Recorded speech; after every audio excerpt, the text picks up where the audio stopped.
Hello YouTube, how is everyone doing? Professional here. So today I have a long-awaited video that you guys have requested, which is to do all of the Stranger missions in Red Dead Redemption 1, and I hope you guys like my cosplay for this part. But anyways, we're going to be doing all these Stranger missions. The only Stranger mission that we're not going to have in this video is the I Know You one. That's the Strange Man, because we did that with the John Marston playthrough. But we're going to be doing all the Strangers with Jack, and I personally think it's best to do all the Stranger missions with Jack, because it gives you more things to do with him when you get to play as him. So let's start off here. We're going to start off with American Appetites. Oh, they took my boy. My boy. Who did? He's missing. He's only a youngster. My boy is missing. Where? Who took him? Them people in the hills. Them hills near Hanging Rock. They took it. Can't the police force help you?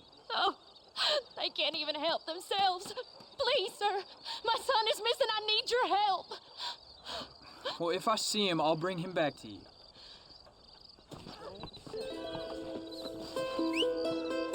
Okay, go search for the boy in Hanging Rock. Yeah, so in this time period, the law enforcement in this time period, the sheriffs, because a lot of these were unincorporated territories, the sheriffs were actually funded by donations. A lot of people didn't know that, so it wasn't even your tax dollars that funded them, it was actually donations. And the reason people donated to the sheriff is because the sheriff protects the town. So if you don't donate to the sheriff, there's no way for him to really protect the town without the proper funding.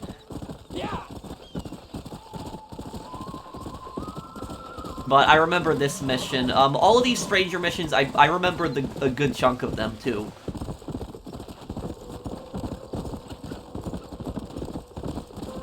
This one is pretty disturbing, so, it also shows you, how dark Red Dead Redemption can be. Because some of these Stranger missions are a bit creepy, but others are pretty dark. Okay, I gotta get up there. That's where I gotta go.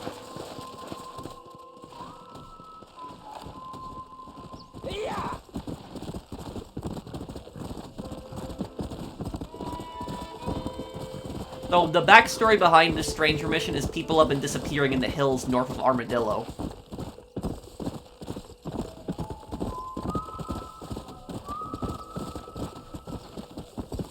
Let's go!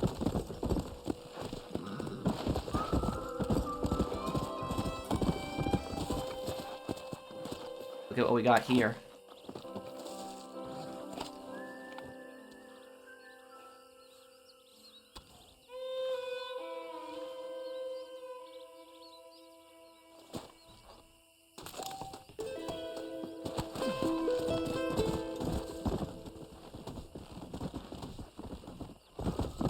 So yeah, you're wondering what was that? What happened? There's blood. Looks like the person is probably dead. There's a bone there. What was that about? You're gonna find that out a little bit later here. So a day later, we go to the sheriff's, and we could actually find or the marshals right here, yeah, and we can find their person now.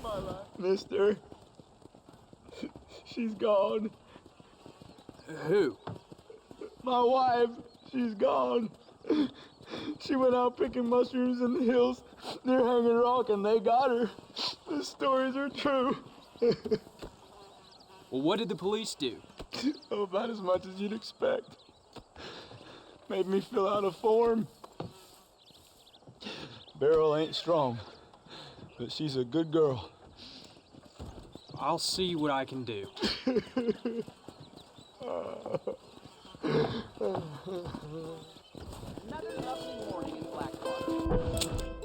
So now we go basically to the same area again. The second person's missing.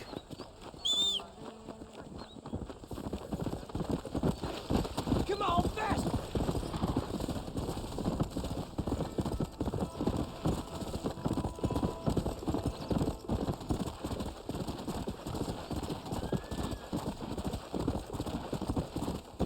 Wait. I guess I have that bounty still from when I robbed the bank some time ago, but okay. Just get away and it'll go away on its own.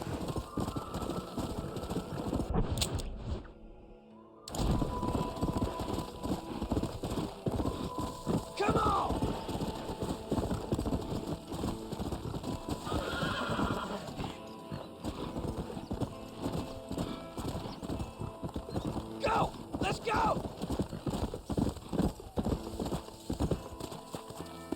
What do we got here?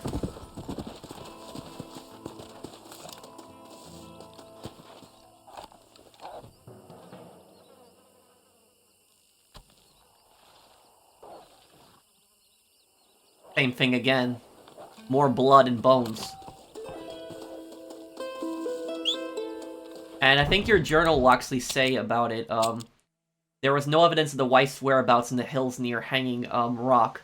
A man sitting outside the Armadillo Sheriff's office said his wife went out to pick mushrooms near Hanging Rock and has not yet returned. You discovered signs of violence by Hanging Rock. There was no conclusive evidence of the child's whereabouts. So now we basically gotta wait one more day, and the final mission is gonna appear.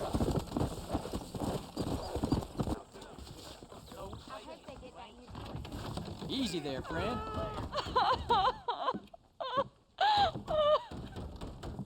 Are you okay, lady? My husband's missing. These bastards won't do anything. But he's a good man. He don't drink nor lay with whores. And he's been missing for 3 days. Let me guess. He went missing up in the hills. How did you know, mister? Just a guess. If I find him, I'll bring him back to you, but people seem to disappear in there. Oh my God. If he's gone, then what'll I do? We ain't got much money. And I'm in the family way again. Well, as I said, I'll see what I can do, lady.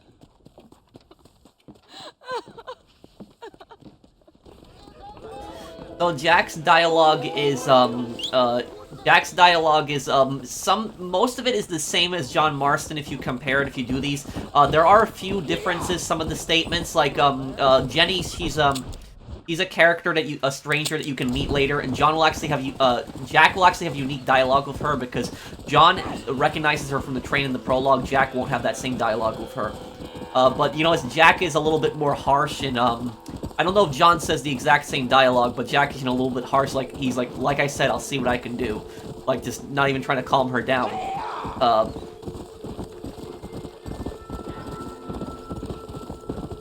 I guess it's probably because Jack just had his father killed so brutally, and then his mother died just a few years after that, so that's probably why he's, a little bit cold like that, I would say.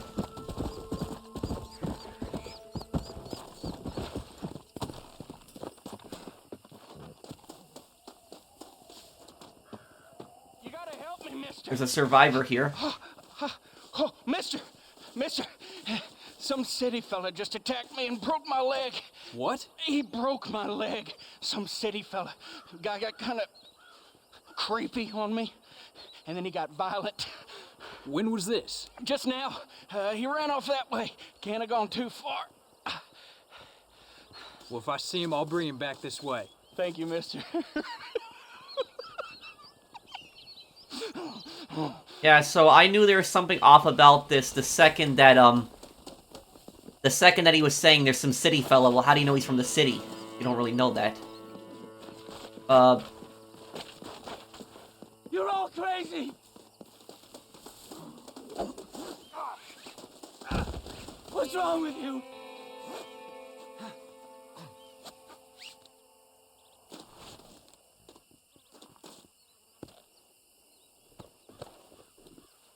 This is a nightmare.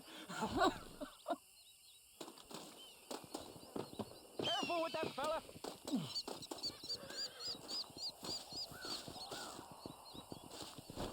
Crazy. Oh my good Lord. Please get that man away from me. Hey fella. You broke this poor fool's leg, mister. This maniac tried to eat me. We've got cannibals in these here hills. Please help me. What? Please. Fella's gotta eat now. Fella's got to eat. Save me from this freak, please! Please! So you can decide now what to do. I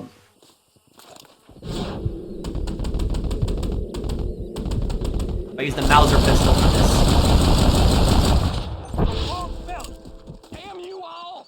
You won't be needing this. So now this guy, there isn't really a unique conversation with him. He just runs away after he killed that guy. It's unknown whether he was that woman's husband. That's unknown. or if he was just another another victim. But basically, the first 2 victims are dead. That guy jumped them in the hills, killed them, and ate them. That's the disturbing part about it. And he killed and ate a child. So there was no child's body there, but it said in the journal that that guy killed a child. So yeah, some of these definitely get really, really dark.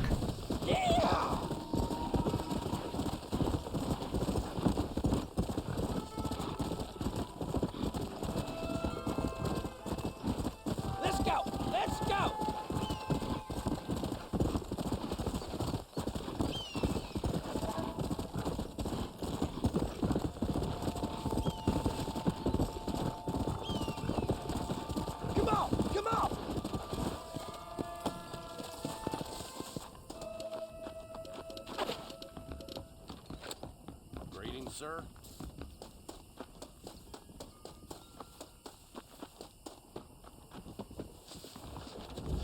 Well, can I help you? Hello there. What brings a fine specimen like yourself to my humble establishment? Establishment? This looks like a schoolhouse. Such limited thinking. Have you not seen the future, my friend? We make dreams! Are you not a devotee of the cinematic arts? Arts? Is that what you call it? Granted, I only have a poor imitation of the true Nickelodeon.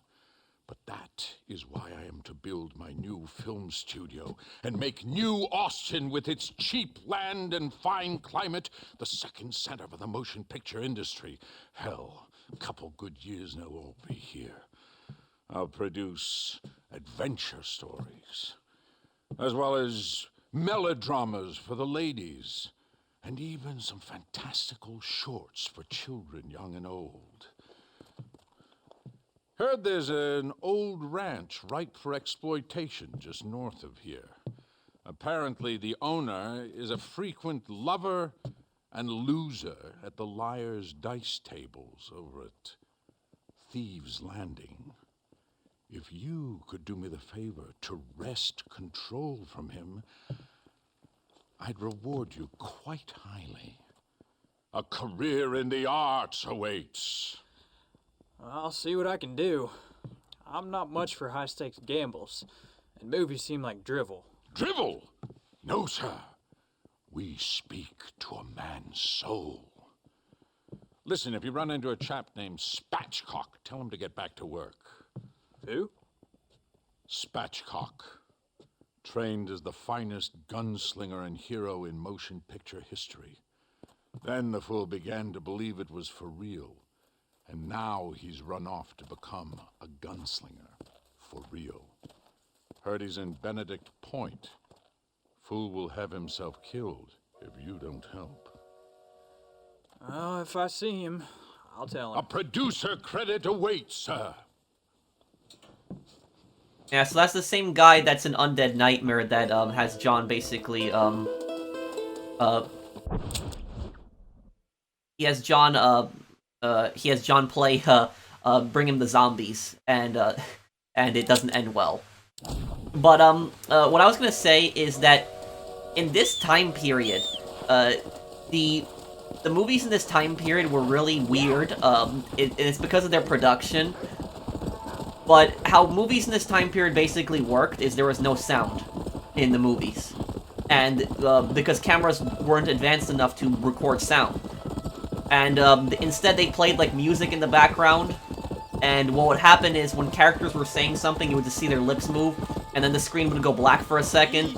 And after the screen went black, it would just basically say what their... It would just say what they were saying. That was pretty much it. Second, campfire, here we go.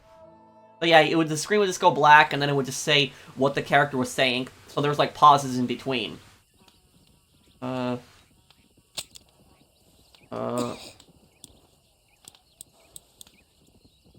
to waypoint.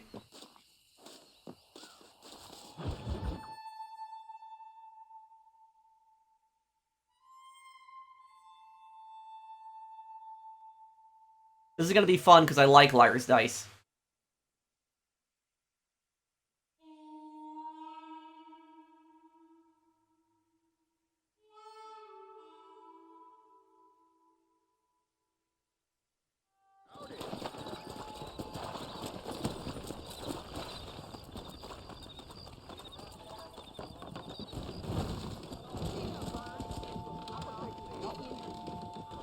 You in a gambling mood, son?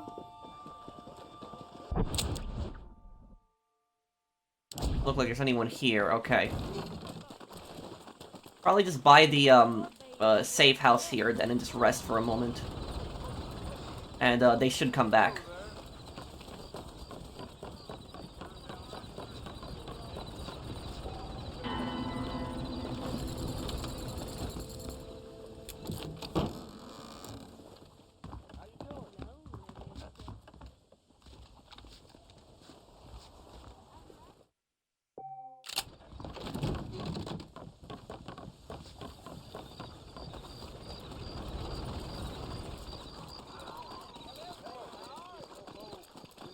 Thieves Landing is so much more different in Red Dead Redemption 1 than it is in the second game. It doesn't have all these buildings built up a lot in that time.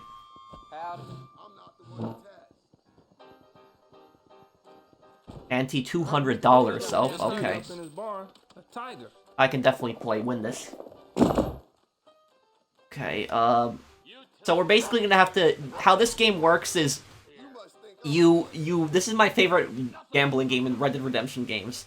You have to decide on how much you want to bid, and you basically say, oh, I'm predicting that there's gonna be this amount of dice in combination of your dice and the other players, then at that point they have to bid higher, or they have to call it a bluff. If it's a bluff, everybody basically just shows their die, and if the person called it a bluff and they're right, then the person who made the claim in the first place is gonna lose their die, but if it's true, then that person who called the bluff is going to lose their die.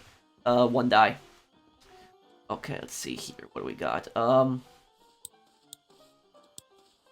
going to do 3 threes. I'll bet. Whatever he liked to a little girl like me. I ain't no lie. 4 twos. 5 fours. You know Miss Holliker, the dentist wife? That's a bluff. I don't even have 1 4. You're bluffing for sure. You basically gotta think of odds when you're playing this game, the chances. Yeah, 0, 2. That was a terrible bid to make. Okay, he's gonna lose 1. Okay. I swear. Okay. You wanna look the fool? I'm a very good lover, sir. Interested? 3 ones. Here's my bid. I don't know. 4 ones. I swear. 5 ones. I heard that cougar tub. That's a bit too much. Come on, I'm gonna that call has a to be bluff. Let's see. I might lose this one. Let's see here. 2. How are you? 1. Ah, damn. True enough. Alright, go on. Take it. Good to see you. How do you do? Yeah.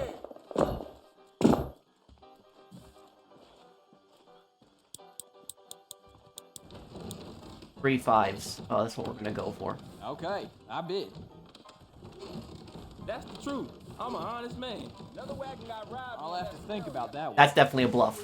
100%. That's no a bluff way. If I've ever heard one. And when people lose more die, the chances of getting those specific die goes down dramatically. Yep. Yep. Well, that was a stupid bid he made. You lie so good, probably cheating too.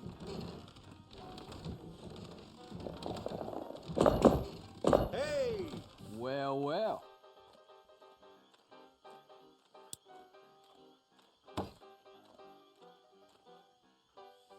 I'll make a bid. 2 3s I'm bidding on. That's the God honest truth. Look at 4 my 3s. Interesting. I have 2. I'm gonna call a bluff. Alright, I'm calling you out on that one. Howdy. How are you? I'm feeling awful. Those bandits getting more bold, getting closer to the It border. was a bluff. I was close, but I got him. That's it. I've almost eliminated that guy. I swear. I don't know. You bet. I think I'm gonna. Hey. Gonna bet 2 3s. Because he bet that there was 1 3, so I know that he has 1.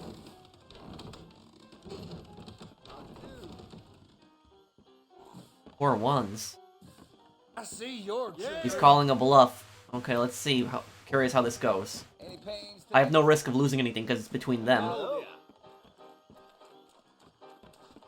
You know that fool with the gimpy leg? I heard he used to be a duke in England. He's about to get eliminated. I heard another train got raided on Butter Bridge. True enough. Here. Ooh. I got really good ones here. If I bet this, they're gonna think I'm calling a bluff. Watch this. Yeah, they're probably gonna call me a bluff, but it's true. 3 6s. Yep, I knew it. He's gonna call a bluff. He's gonna lose.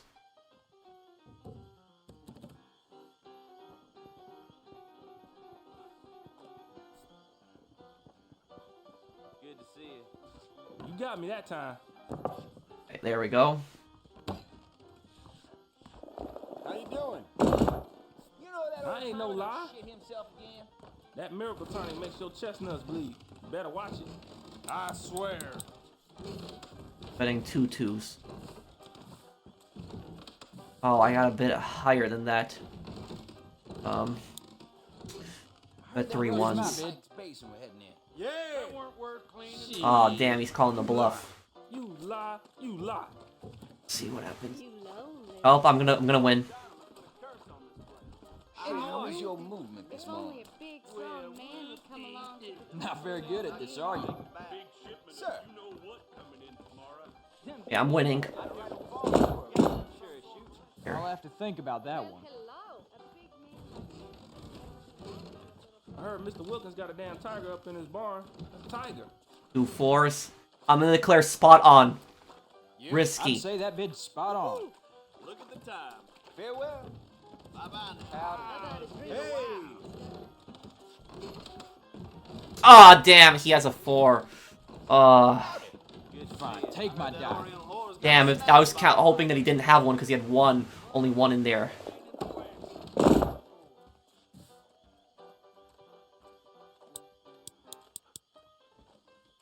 Okay. I think there's bid. 1 6.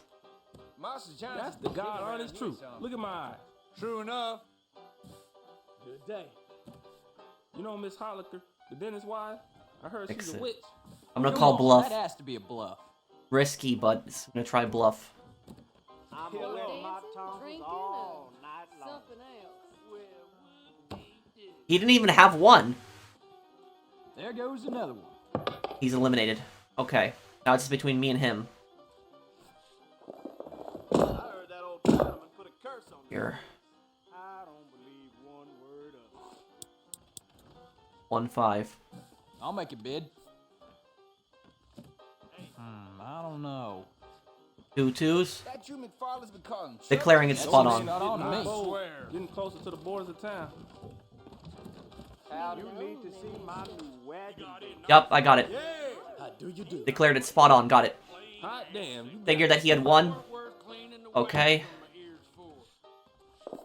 Hey. That's the truth. I'm an honest man. That's that there is 1 5. I'm gonna declare spot on That again. bid is right on the money. How about a drink or two, mister? Got it. You got me that time. You know that old timer done shit himself again? True enough. I ain't no lie. I heard that cougar tub 3. Betting 1 5. Warm me up. Here's my bid. Well, well. 2 2s. Declaring spot on. He probably has 1 2 in there. Sounds Let's see. about right to me. Your baby How are you? never been burped like this. Yep, I win. I'm pretty good at this game. That's it. Hand it over. I think we have a winner, boys. Nice. I heard another train got raided on Butter Bridge. I swear. Anytime. Oh, my ma would turn in her grave.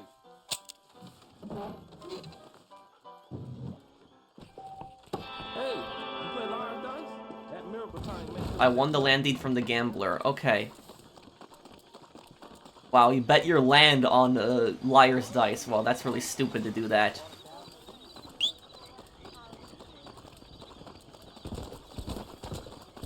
Okay.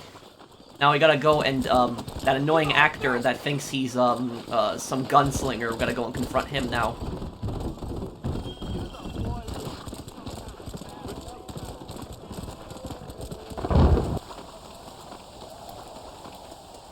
So this is that actor who thinks he's a gunslinger. You called Spatchcock? Well, who's asking? Who do you think he's asking? Listen, partner. You stay cool, or I'll cool you down by putting a hole in you. Have you been practicing that line all week, fool? Don't make me come over there and teach you a lesson. That's so cringe. Man, I hope you shoot better than you act tough. You can tell it's not even his That real fool accent. Really will lose some money. Now get up and fight. This actor has convinced himself that he's some big gunslinger.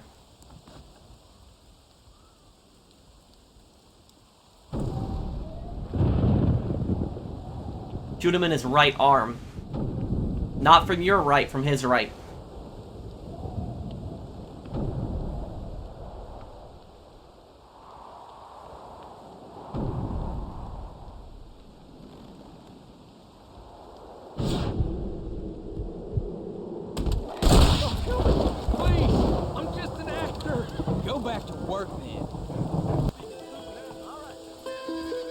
Yeah, go back to work then.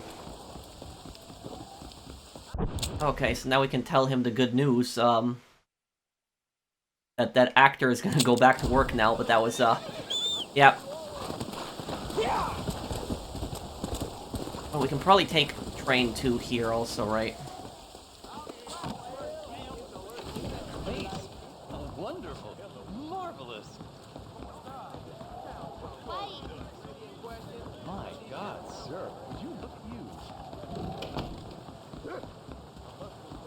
No, it's out here. Okay.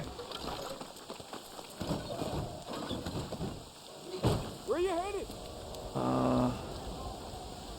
Waypoint. Go to Armadillo. And don't charge extra if you steep. I'm gonna get some sleep. Give me a shout when we get there.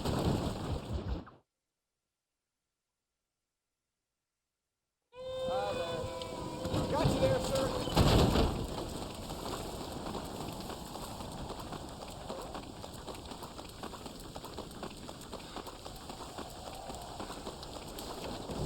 If it isn't the man with the cheekbones.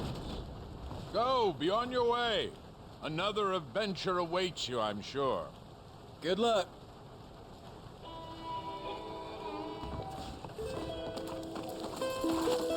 That's that done.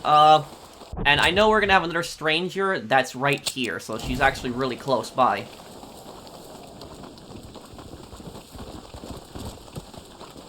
Oh, there's still more to this story? I didn't even realize there's more to this story. Is there,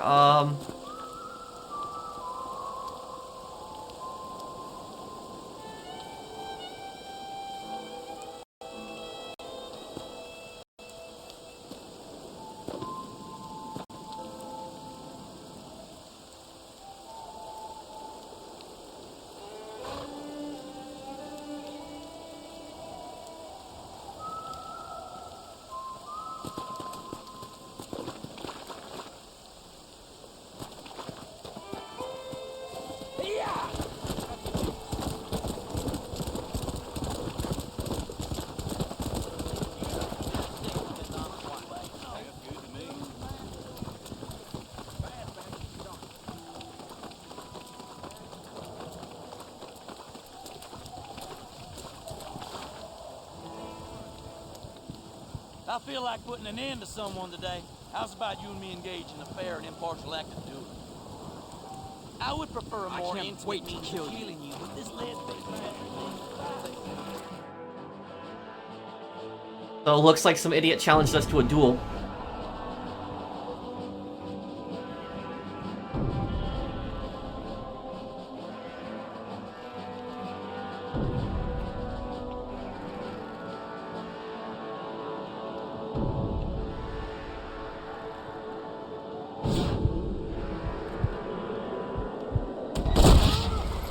There we go. Got much better at that.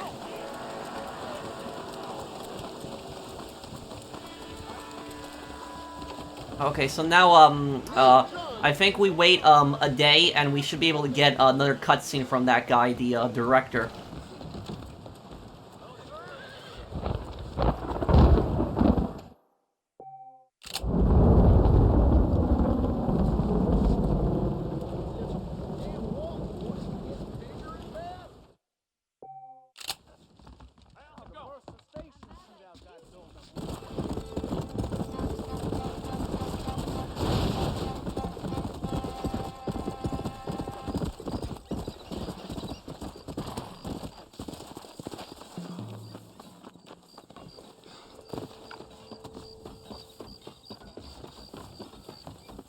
So this happens 2 weeks later now. You can find the director. If only I'd hired you. Mr. McKenna, what are you doing here? I thought you were running a film company. Oh, my boy, how the fates have spurned me. The muses cajole and lament my foolish nature. The hubris! The hubris! Well, it gets the best of us. I've lost everything. Every last dime I invested in that studio is gone. The production was delayed by weather. That fool Spatchcock fell in love with the cameraman and ran off to Canada.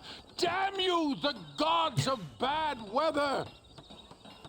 And the hearts of vain men. Guess I'll have to go and make dreams elsewhere. Well, good luck. It'll take more than luck to stop me.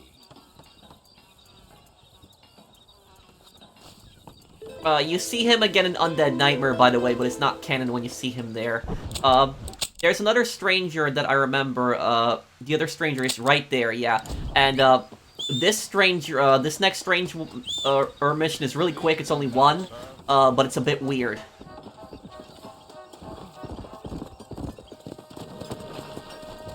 Work your damn nag!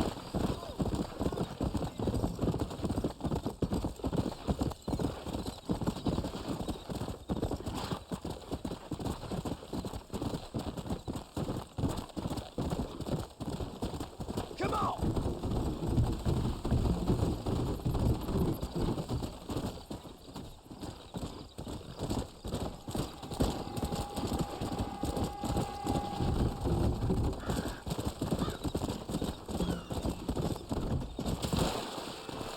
Let's go! Let's go! Okay, I was scared I was gonna die there because the water, in Red Dead Redemption 1, you die from it really quickly. Okay, here we go. This is the stranger mission now.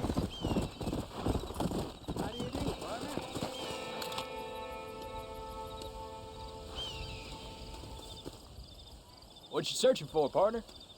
I've been gathering some flowers for my wife. She's waiting for me back in the cabin. Well, that's very sweet of you. And we've been together 50 years now, me and my darling Annabelle. She's always loved these wild feverfew that grow around this place. You know. But she's getting on now in years, and it's hard for her to get up and about. So I want to bring her a lovely bouquet for our anniversary. I've seen quite a few flowers on my travels, if you'd like to help. Oh, yeah. Listen, these old fingers ain't what they used to be. Yeah, I'd love it. Sure, bring me any pretty ones you find, huh? Yeah, there are 3 wild feverfew, 3 red sage. Okay.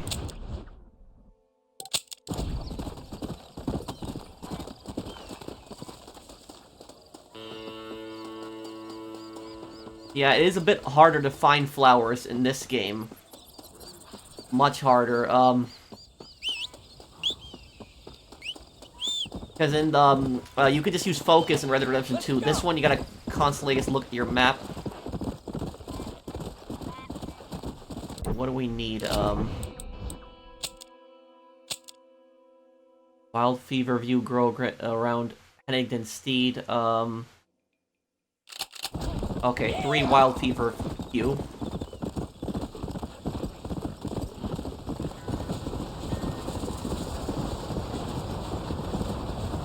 Slow down. Got it? Let's see. Yep. Okay, that's 1. This mission is pretty easy. I just gotta collect the flowers, but it's you're gonna have to go to a few different places to get them. Easy, boy. Here's one. Okay, one more after this. Get here.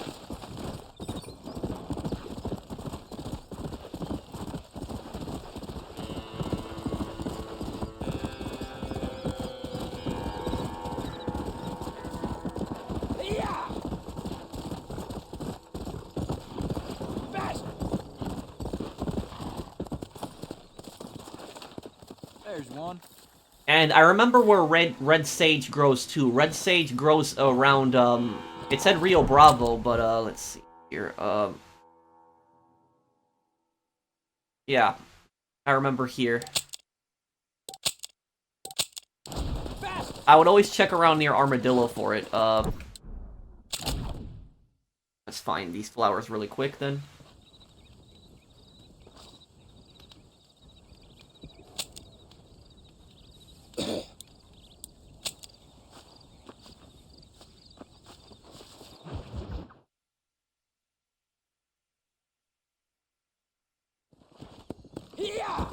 Oh, looks like we already got one right here. Is this red sage? Oh, it's feverfew. Come on, fast.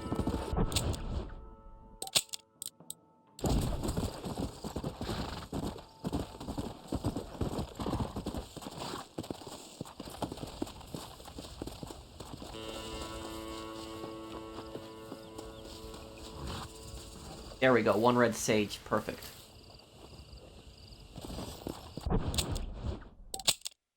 We'll put one here on Gaptooth Ridge. That's for our next, after we find those two more red sages. That one we found earlier there.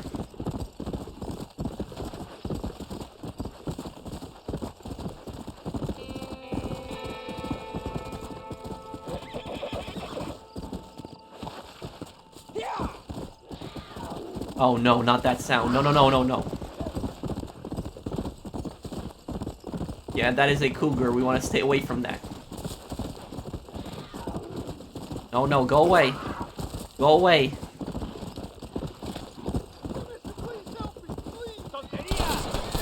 What?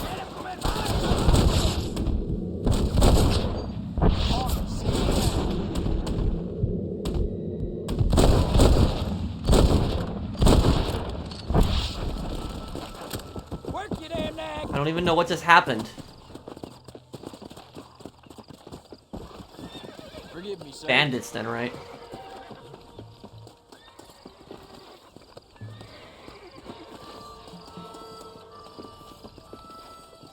Oh. Oh, that's for those, go meet that gunslinger, that's from the hideouts, but we don't really need that right now. We're gonna save that for 100% stream in the future. Come on!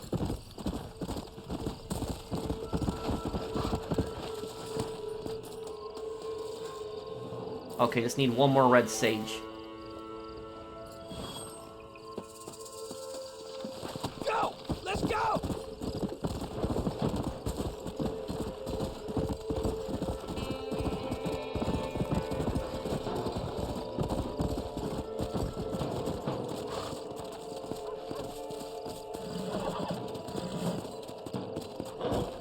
Come on!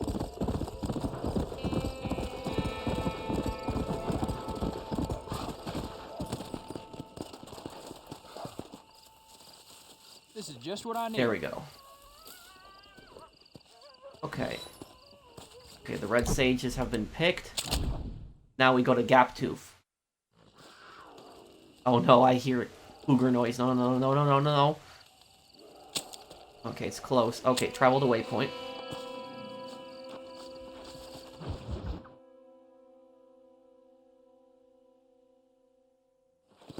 Let's go! Let's go! Whoa, whoa, whoa, whoa.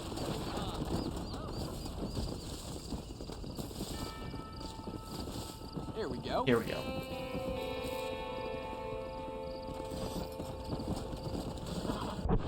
Okay, journal, let's see. Here, is it the right one?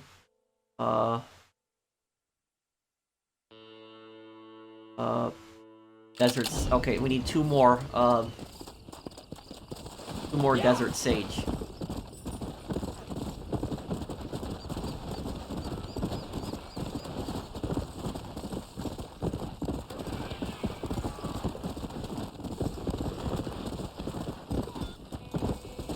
Easy now. Great. Ah, perfect. Okay, one more.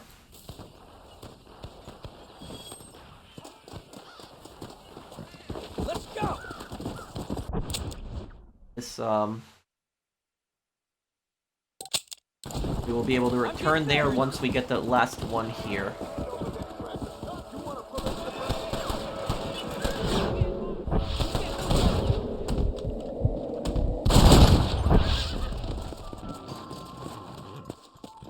Anytime. It was fun. Yeah.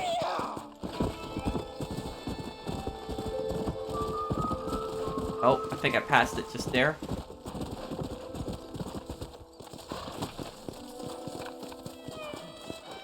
There we go. Okay, we're good. Let's return to the guy now.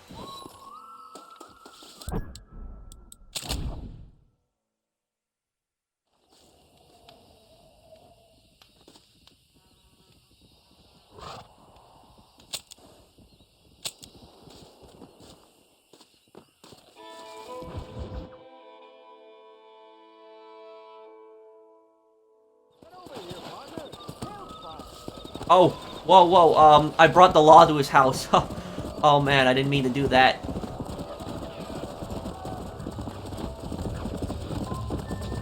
I gotta pay off that bounty, yeah. Yeah, so for people wondering why I keep having that $182 bounty, it's because I basically robbed a bunch of banks, like, months ago when I played this game, and I, never paid off the bounty, and so now they're after me. I should probably deal with that, but...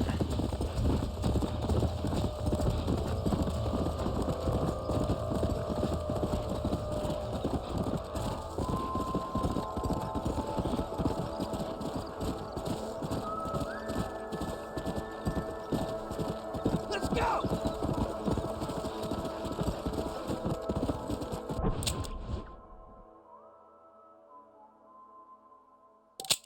Okay, well now we can deliver him his flowers.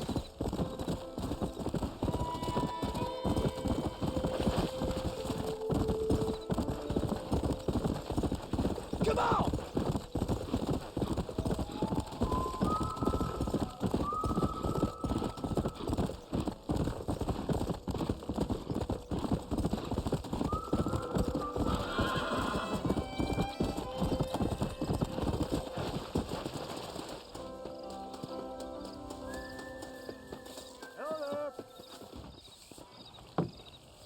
Here are your flowers, mister. Well, thank you.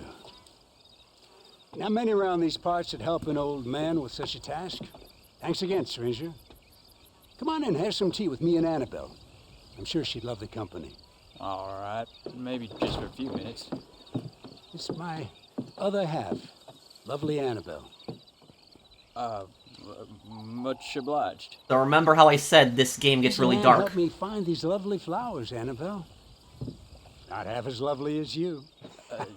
Yes. Something so simple as getting flowers turned into something so creepy and disturbing. Up here in New Marston that keeps us so young and full of vigor.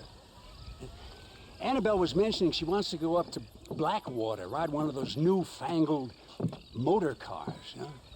No bumpy old horse carriage for my angel. Sounds like a fine idea. Well, I think I should get going now. Well, you haven't had your tea. And Annabelle baked her special blackbird pie. I'm sorry, mister. I guess I forgot I had an appointment with planet Earth. Nice to meet you again, ma'am. Huh. Stop by any time.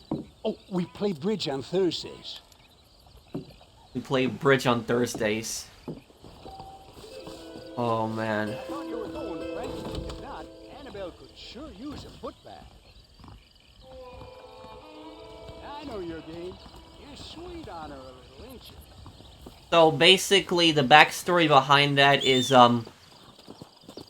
he didn't kill his wife, for people wondering. It's not like that.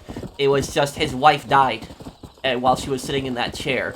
And it's sad and messed up at the same time, is he couldn't comprehend that his wife that he had been married to for 50 years had passed away.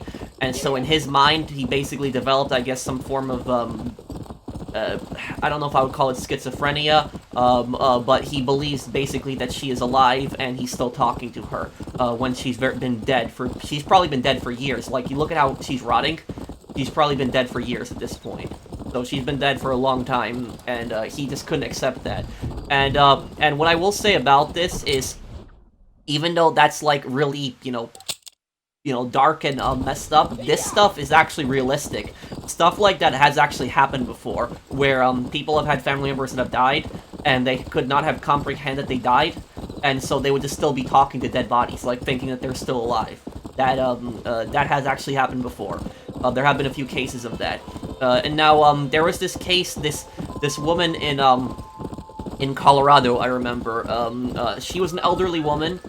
She lived with her sister. And they were basically collecting Social Security checks, and that's what they would live off to pay the bills. And what happened is, her sister had died one day. Like, she just was sleeping, just dead. Like I said, these are elderly women. This happened in the 90s, I think. It was a case in Colorado. I think it was Colorado Springs where it happened. And after her sister died, she was aware that her sister had died, but what she had done is she was actually collecting her sister's Social Security checks, and she kept the dead body at the house, because she knew that if she gave her a burial, that the Social Security checks would stop coming in. And the thing about this is, it's really messed up and disturbing what she did, but at the same time, when the police actually examined the case later on, because how they found out about this is that woman actually died of old age. So the woman her sister died of old age, and she was keeping her for like a year or so, her body, and then a year later she died of old age. And that's how they found both the bodies. The police were confused by it. And it's really messed up and disturbing what she did, but when the police also investigated a little bit more, they found that the amount of money that she was getting from Social Security, she would not have been able to survive. She would not have been able to pay the bills with that. And so that's why she basically kept her sister's body there. It's really disturbing. She should not have done that, but when the police looked into it a little bit more, they found out that she would not have been enough to pay the bills if her sister had gotten buried. So that's why she was doing it. But it was a pretty disturbing case. Let's see what this one is about. Well, howdy. Excuse me, friend. Mind if I rest up at your camp a spell? Well, it'd be my pleasure. Man needs a break from this desiccated land. Thank you, mister. Say, what's that stick you got there? Oh. Y'all ain't never seen a dowsing rod before, mister? Never seen a man summon the water up from the bare earth? Mr. Marston. Ah. No, I can't say I have. But if it's water you're looking for, what's wrong with that lake over there? Oh, there ain't nothing wrong with Lake Don Julio. Nothing wrong with it, but we lack the fancy irrigation equipment you folks have back east. So, man needs a wellspring on his property to ranch here. Makes sense. Yeah. Why, just last week, I was over at Old Pleasant's house. Now, I think I may have found something, but old coot that owns the place threatened to call the law down on me, so. Well, people act funny around strange men with sticks. They sure do. Damn fools. Bet you he don't even know how much water's running underneath his property. You want me to tell him?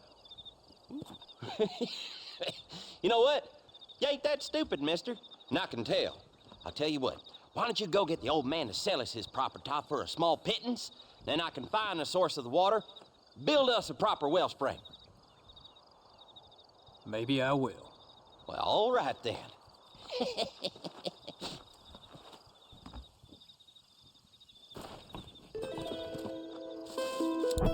Okay, let's see here. Journal. You met a man named McAllister at a campsite on the road to Armadillo. He's looking to drill for water in the area, but the old man who lives in Pleasant's house won't cooperate. Travel northwest to Armadillo and find a way to get the land deed for McAllister. So this quest, this mission, doesn't really have any good endings. There's basically two endings to them, and they're both bad endings. But one is a little bit less worse than the others. Basically, when he's like, oh, we're gonna drill for water. He's not talking about water. You know what he's talking about? He's talking oil. That's probably what he's looking for. In this time period, it was poor people became rich when there was oil that was found on their land. But the thing about that is a lot of poor people, they didn't have the resources to find that oil. Companies knew about that oil, and so they would just make them a generous offer. They would tell them, oh, you know, we'll pay for your property double the amount of price for it. And the people thinking, oh, wow, it's an amazing deal. It's, you know, I'm going to get double back what my property's worth. But they don't realize that it's probably worth 10 times that. Possibly even more with the oil that was actually found there. So a lot of these companies in this time period, they scammed people. They ripped people off. There was a TV show that I watched in the past, and it takes place in Texas. It was Texas, I believe. It was in the Western time, this show has flashbacks. The show has flashbacks to like the 1840s, and then like, you know, near the end of the century. Can I get out of here? Can I get my horse out of here now? Okay, okay, this is getting annoying now.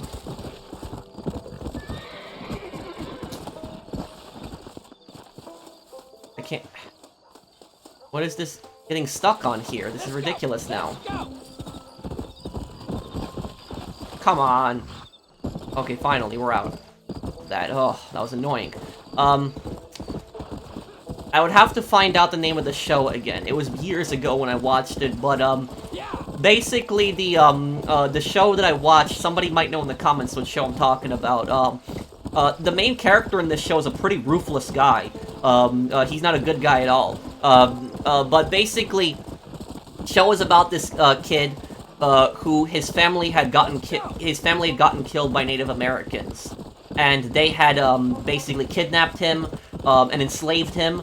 And then what happened was, you know, years later, he basically works his way up through the tribe, and he's, you know, part of the Native American tribe, and then, you know, years after that, the tribe collapses, there was just a bunch of wars, you know, bad stuff going on, and he eventually becomes rich, because he just gets into oil, and he actually scams people. He basically, you know, buys, you know, land from people where they don't even realize they have oil, and if he can't get that land by that means, he's basically gonna go to corrupt judges and find some way to confiscate their land from them. This is all very realistic. Stuff like that very much did happen back then, where people were getting scammed and getting their, you know, land taken. Oil was basically what people called oil back then is black gold. That's pretty much what they had called it. Howdy, friend. I didn't know anyone lived out here. Whoa, easy. Now you can't rob the place now, can you? Now get! You friendly old bastard, ain't you? I don't need me no friends, friend. Now, we all need friends, old-timer. We die alone, but we live among men.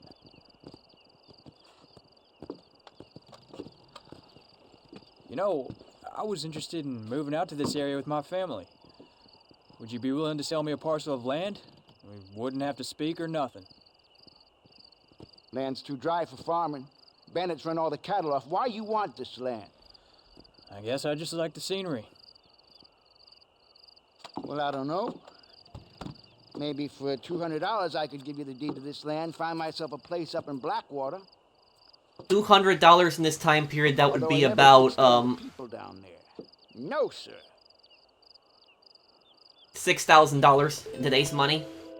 Make up your mind. I ain't got all day. Okay, I'll take it. Here you go then, partner. Good luck out here. So, there is, that's the first ending that we got, you know, that's the better ending. The guy goes to Blackwater and at least gets himself a little better of a place, but he still got scammed. You know, Jack lied to him, saying, I want to move me and my family out here.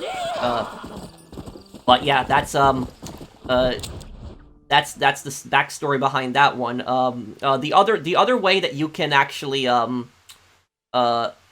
where was he? Oh, he was over here. The other way that you can get the deed is by killing him. That's the only other way. So you kill him or you pay him for the deed. So you can't tell the guy. You know, I wish there was an option where you could tell him, you know, you're sitting on a gold mine, basically. But there is no option like that. He even says the land is too dry for farming. So when he's talking about water before, he was talking about oil. That guy. Well,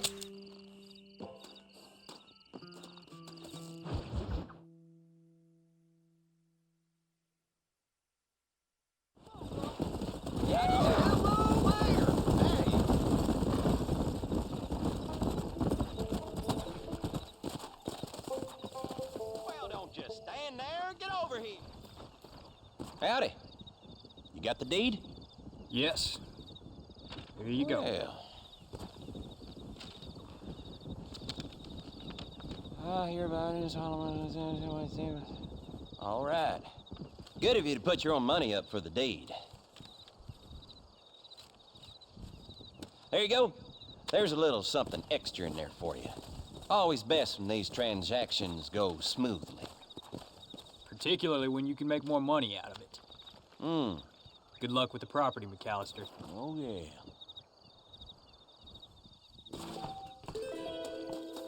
And look, he scammed you even more than that guy. He only gave you 20 bucks for that, for doing that too. So that was, you know, McAllister is just a scumbag. I just, yeah, I think I'm actually gonna kill him. He literally just ripped that guy off. I don't know how I lost honor for that. Now nobody gets the land. Okay. Pleasant's deed. Oh, we actually take the deed. We can take the deed off of him? Oh, I didn't even know that you can do that. Let me see here. I don't know why it's considered bad to kill him. Let's see here. Pleasant's deed. Land deed from the owner of McAllister is interested in it. Okay.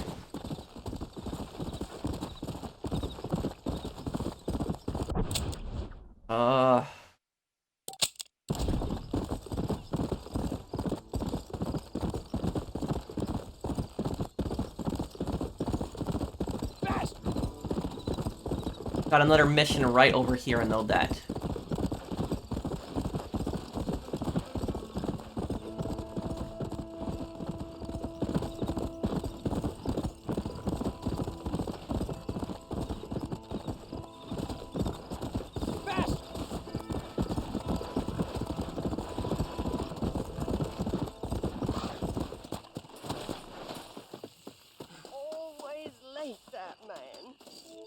Is everything all right, madam?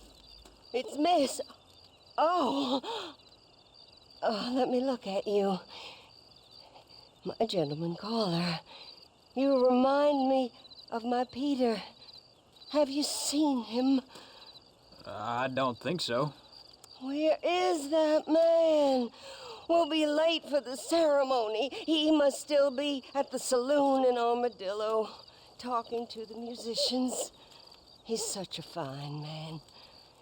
Must be making things right for me, as usual. Well, I gotta be going, miss. I'm sure Peter will be back soon. Wait, I beg you. Would you possibly go fetch him for me? This was meant to be my perfect day. Please, sir. Something must have happened. I can't bear it. All right. Sure, let me go see if I can find him. Yes, please, sir. See what I can do. Oh. So she's waiting for her husband to arrive for the wedding ceremony, but do you notice anything about this chapel? This chapel is run down and abandoned, so there's something not right here.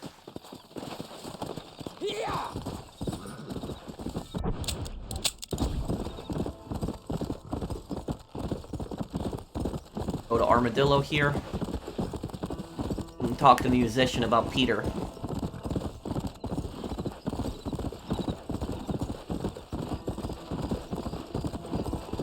Come on, fast! Easy now. Great.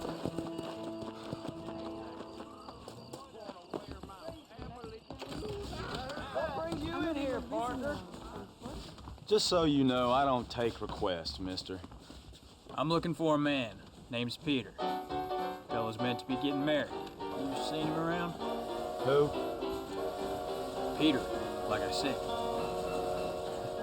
You ain't after no Pete Turner, are you? For all I know. Where can I find him? Well, my memory escapes me when not properly stimulated. Well, let's see if we can refresh it. $5 will do. Or you could run a little errand for me. What do you need done? It's my wife. She packed her things this morning and left me. The dumb wench is still at the freight station waiting for the stagecoach. If you could convince her to take me back. Her name's Rose. I guess I'll have a talk with her. Now, you'll need more than talk with that bitch. This guy is a massive scumbag, by the way. The reason that his wife actually, see here. Let's talk to his wife. You find out something about him. Hello, miss. Rose? If that useless, whoremongering bastard sent you, get lost! Miss, please, if only... You know what? Tell that bastard I ain't going back. Not this time. Not even at gunpoint. You took an oath, miss. For better or worse. Way I see it, you should give your husband a last chance. Stop bothering me, you dumb cowpoke, or I'll call the marshal. So now you have basically two choices. You can hogtie her, threaten her to go back to her husband. He's been cheating on her basically. That's why she left him. Or you can pay the guy $5. I'm gonna pay him $5. Here, this might loosen your tongue. Truth is, Pete Turner ain't been an armadillo for near on 20 years now. Kind of a queer fella and all. Wasn't here every night. Sure as the moon in the sky. What happened to him? Well, what happens to all of us? I reckon you'll find him at Odd Fella's Rest. Yeah, that's where he'd be, I guess. What happens to all of us? That's a hint right there. Find Peter at Oddfellow's Rest.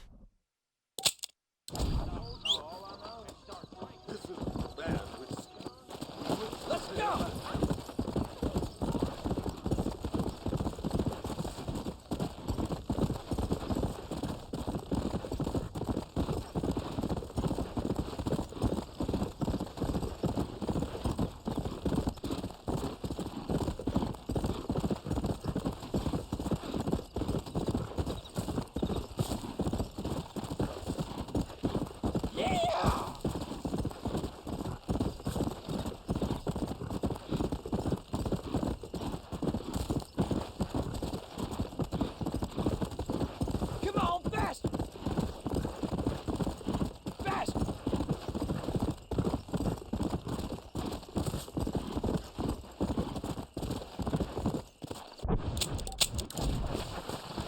And here we can find Peter.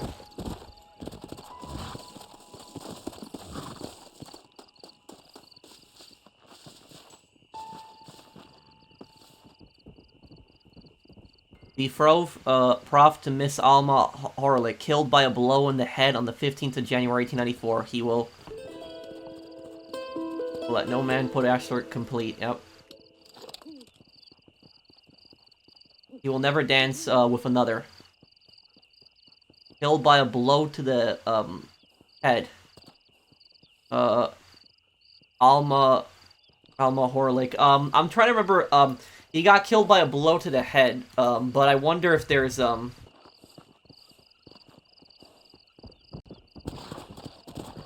let's see here.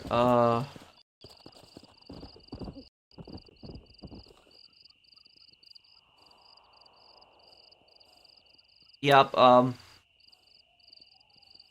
Yeah, he's been dead. He's been dead for many years now. I just checked the Red Dead Wiki to see if there's if there's anything on who killed him, but he wasn't killed right before his wedding day, and so his fiance had basically been going there to that chapel. That chapel was still up and running when he was that chapel was still up and running when, right before he died. And so if he died in 1894 and now it's 1914, you know, it's been 20 years.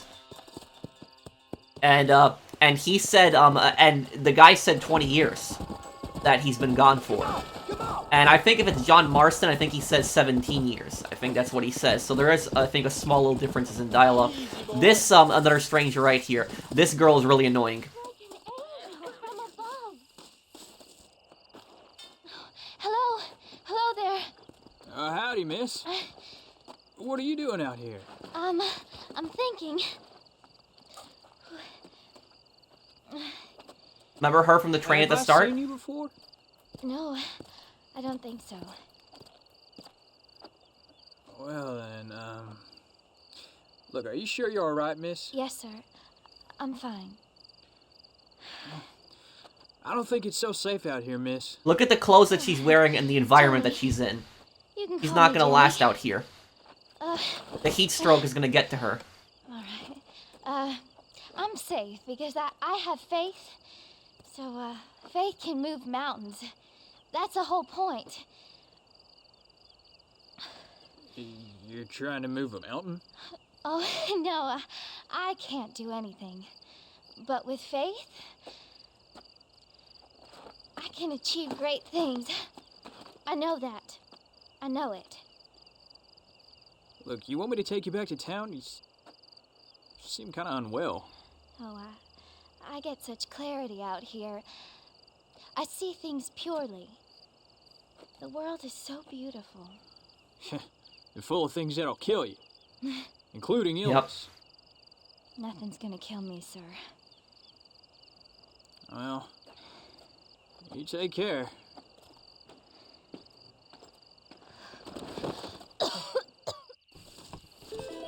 Help Jenny by bringing her medicine. I already have medicine, okay. Miss Jenny. Miss Jenny. Don't look like the Almighty is much inclined to help you out here. Here. I got you some medicine that might do you some good. Oh heavens. Oh, praise you, Lord. I knew you'd save me. Excuse me, ma'am? You see... So, basically, the backstory behind this girl, is this girl, works at a church. She worked for that pastor that you see, that priest that you see at the beginning of the game, and she's extremely religious. There's nothing wrong with that, but the problem here is that she is so religious to the point, basically extreme, where she is going out in the wilderness and thinks that, you know, God is going to save her. And she doesn't want to go back to town, she just wants to be basically out here. She thinks that she's doing some kind of mission for God. That's basically, you know, her backstory. And she's dying. You know, the heat is killing her. I mean, look at what she's wearing. She's wearing a dress, you know, long sleeve shirt. There's, you know, you're not supposed to wear something, you know, like that out in the desert. And the heat stroke is getting to her. She's going to die within just a few hours. She'll be dead. She's going to collapse to the ground, and then she's going to get picked off by vultures. That's probably what's going to happen. Now, Jack goes and brings her medicine, and when he comes back and gives her medicine, instead of thanking Jack, what does she say? She said, oh, you know, God sent you to get me medicine and bring it back to me. So there's literally, it's just, she's going to keep doing that over and over and over again. And she's not going to come back to town. She's going to stay out here. It was only through his will that you were ordered to save me. Tell me, were there angels in your vision? Miss, can I take you back into town? Praise you, Savior. I knew you'd save me. Will you come with me? Oh, I'm fine here, mister. I'm in heaven. Heaven.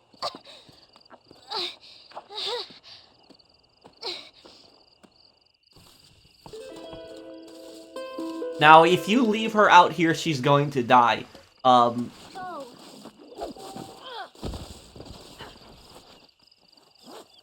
If you actually, now what you can do here is the stranger mission is over, but we can still do this. And so this, I guess, technically a continuation of this. If you actually bring her to town, if you bring her to town and then you you cut the ropes, what basic? I'm in the middle of a situation right here. This girl is about to die. Follow the stranger, save his wife. What? It's like.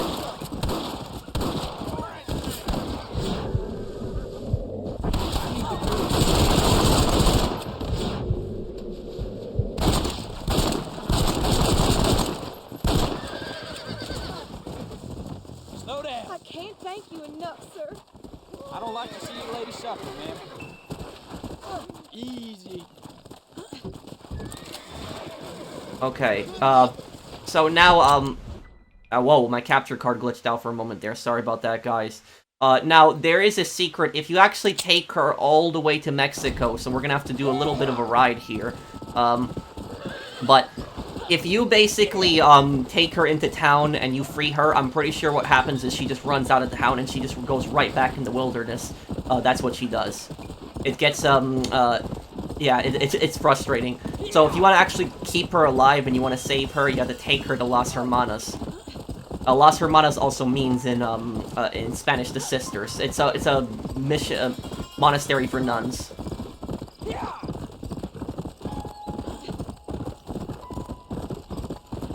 So yeah, you're taking somebody against their will, but if you don't, whoa, what the hell was that?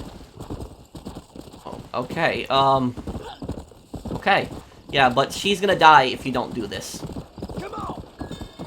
But yeah, this is what I was gonna say about this. Is there's nothing wrong with being really religious, but you can't go about your life like the way she's going about. That basically expecting God to do something for you every single time. Is there are times that you have to help yourself. You can't always ask God for help. You have to help yourself at times too. Because she put herself in that bad situation, because think about it, how stupid it is. She put herself in that bad situation, went out in the desert, and now she's basically hoping that God will save her. And if a stranger comes by, gives her medicine, takes her back into town, she's just gonna go right back out in the wilderness, in the desert, again. So taking her to a monastery is really the only way to save her at this point. I think that there's another place that you can take her to besides the monastery, but I know the monastery is, the place that she interacts with. And also, you actually, if you notice, I'm not getting a wanted level by having her hogtied on the back of my horse. So she's one of those few NPCs that you won't get a wanted level for that.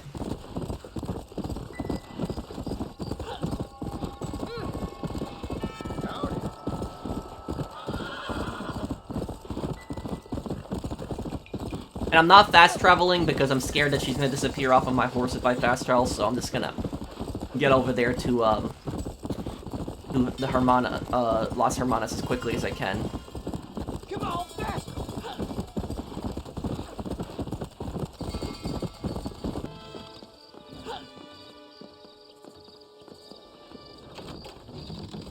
Gotta take her right in the church.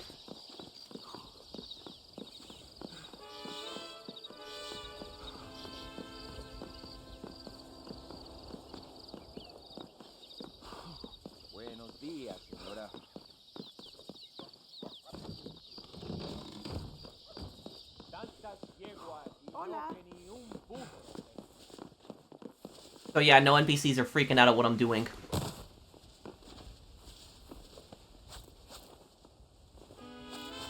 See, is she gonna...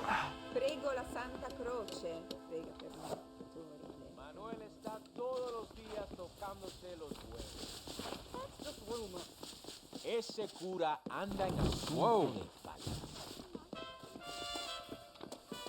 Yeah, I'm a bit confused, because... that if you take her to the altar, that she's supposed to, If she runs off again, then at that point I'm just gonna, just tie her up and just leave her in the church. One of the nuns will help her. Then, What does this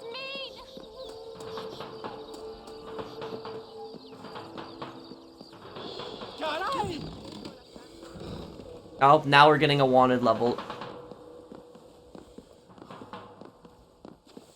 So yeah, the first time when you tie her up, you don't get anything, but now,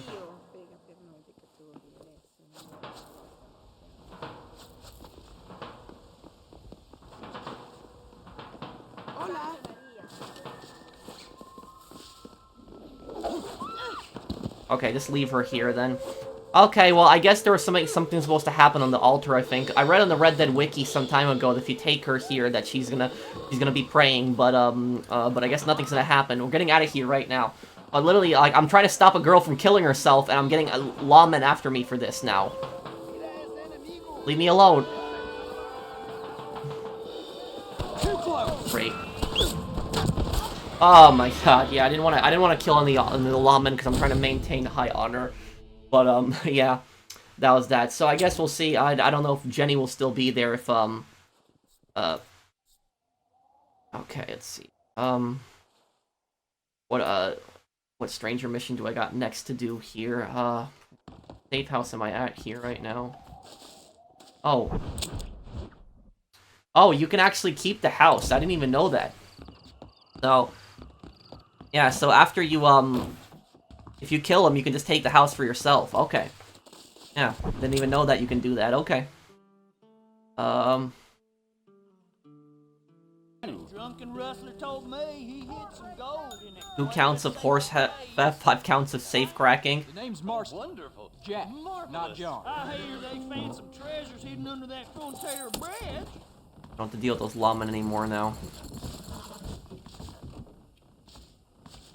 My, take a look at you. Will you take a look at you? You look like you've seen trouble, mister. Enough for 100 men. Well, trouble has a way of finding me, mister. Do I like the sound of that? Do I ever like the sound of that? Trouble with a capital T. That's just capital. Whatever you say. Cold, tough, but with a heart of gold. The cowboy sings his lonely song like a dog whose bone is made of wood. Excuse me? Oh, nothing. I was just writing my next piece. I've been sent out here to provide a little frontier joie de vivre for the ladies back east. I don't understand a word you say, mister. Yeah, my ma felt the same way. And now she wrote me out of her will. And My ma felt the same way and wrote me out of her will. Jimmy Saint, sir, at your disposal. But please don't dispose of me just yet. So what are you doing down here, Jimmy? Capturing the spirit of the West for a monthly back east. You know, I'm sending them my oh-so-witty and oh-so-pertinent missives and gaining myself a little prize in the bargain. So it's action I'm after, and action I'm gonna find, too. Wild men, cheap women, you know, guns, that sort of thing. Well, you have fun. Fun? I'm gonna have the time of my life, sport. I tell you, mister, the time of my little old life. Okay, funny man journal entry added.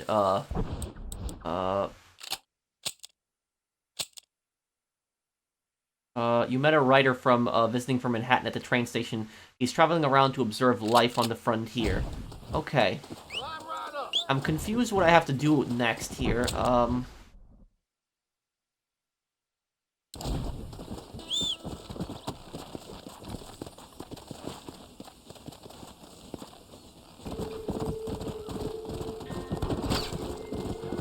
close.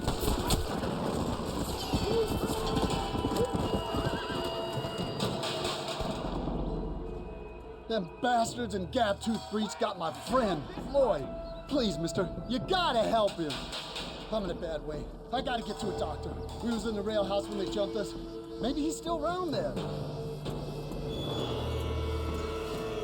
Okay, so we gotta save Jimmy and Floyd. These are 2 different missions, but I guess they're linked together here because they're in the same exact place.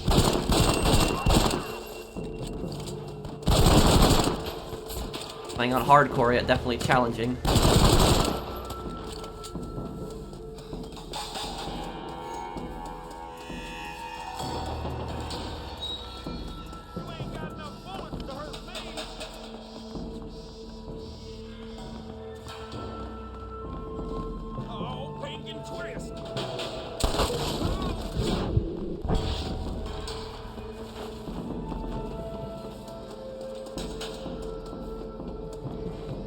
you there, friend! Come get me out of this mess. I'll make it worth your while. I'm truly indebted to you, partner, but don't you worry, because I've got a way to repay that debt. Sons of bitches are hiding treasure in those caves. My friend and I was about to swipe it when they got me. Don't know where he got to. Anyways, if you get us to the mouth of the cave, I can show you where it is on your map.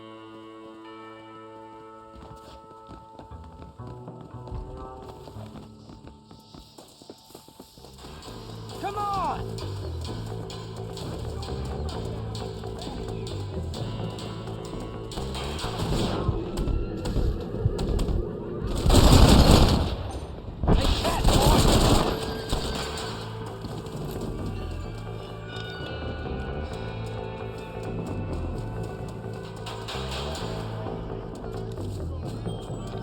Good work, partner. All right, so here's where the treasure's at. You get me there and you get your share. You have my word. Open your eyes. You want to try that again? Yeah, so kind of weird. I gotta do this this mission here in this cave, and it's for a stranger mission too.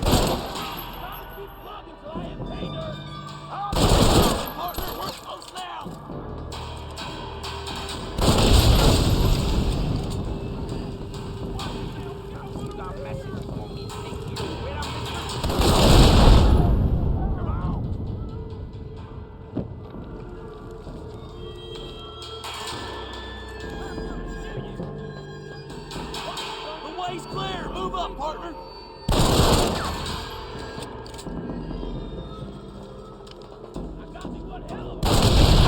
How did I get into this?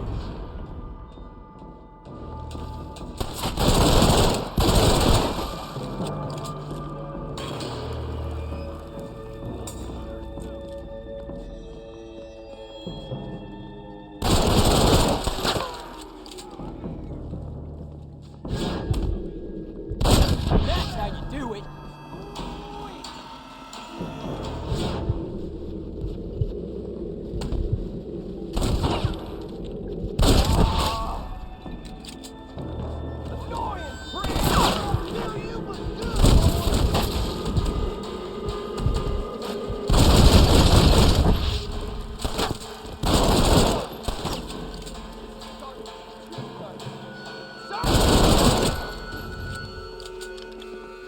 Take care of this first.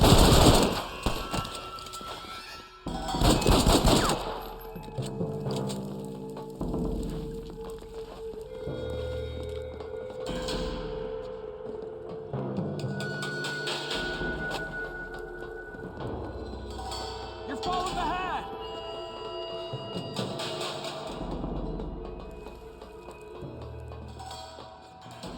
This is a spot, all right, but damn it, one measly chest? Well, it's all yours, partner, for your troubles. I'm a man of my word.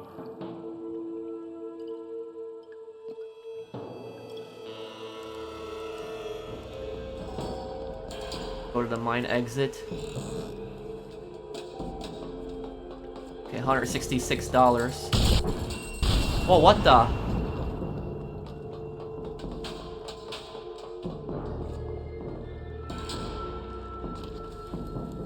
Okay, what on earth happened there? The guy blew himself up?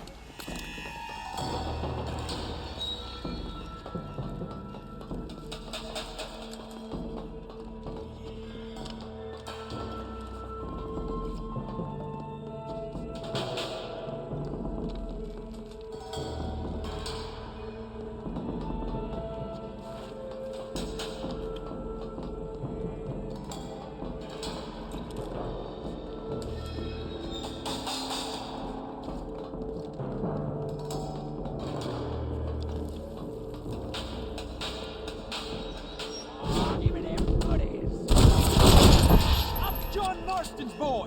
I'm gonna keep plugging. Let me at it. You know it.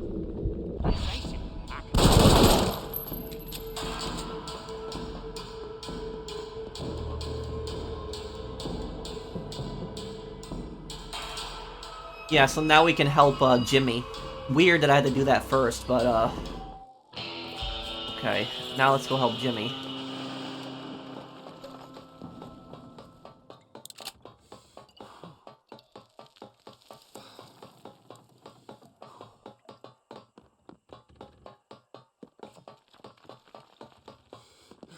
The West is a little wilder than I thought.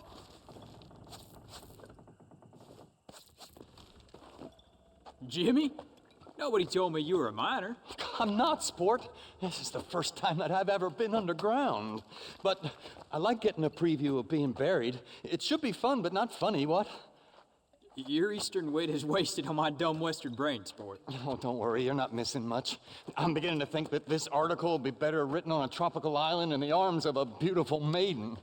Interesting idea. Now, can we get out of here? Yes, please. I appreciate your help, sir, but now I must continue on this path of discovery alone. Yeah, stupid reporter, too curious. Don't worry about me. My apparent ineptitude is just a comedic affectation. Very different kind of New York accent. I don't think I've ever heard one like that. Lord.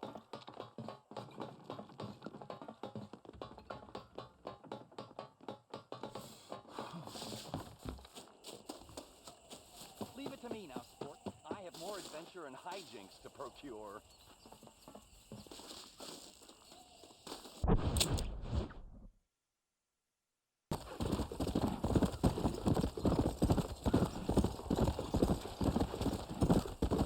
Okay, what is going on over here then?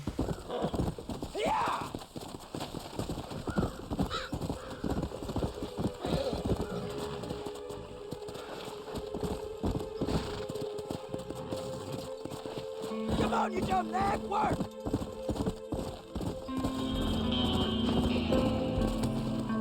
Crap, it's a hideout too. Yeah, this guy just loves getting himself caught in hideouts, doesn't he?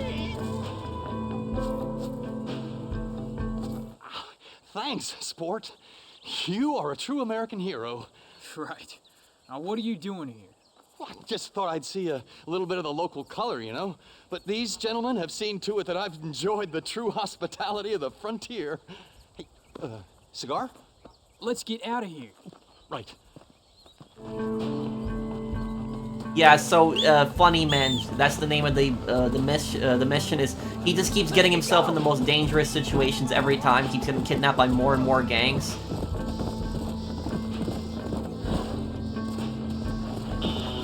Come on! Get away from that. There, we don't have to do that. Work it in, nag!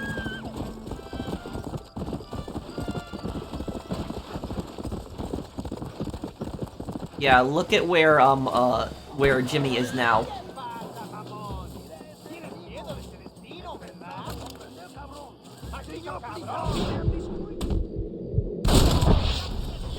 You're off going down! That was close. Crap.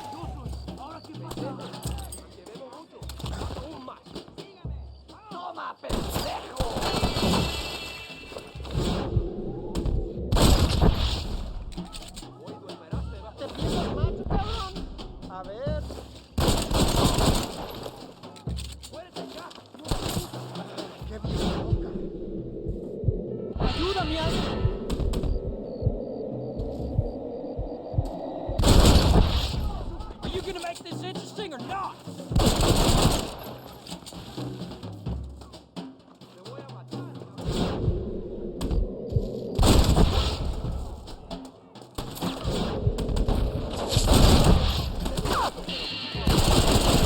Of all the luck!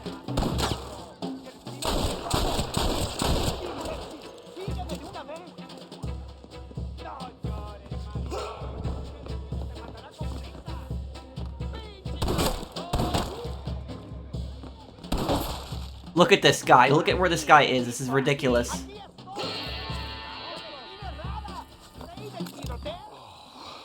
Damn, sport. You really are someone to be riding the river with. I think you've done outlived your welcome down these parts, Jimmy. I'd get out while the going's good. Oh, you're right about that. There is something about nearly dying several times that hasn't given the old muse the kick up the backside that I was expecting. I can't write a joke for a pile of fresh turd. No more of this cowboy business for old Jimmy. I think I might take up music or war reporting.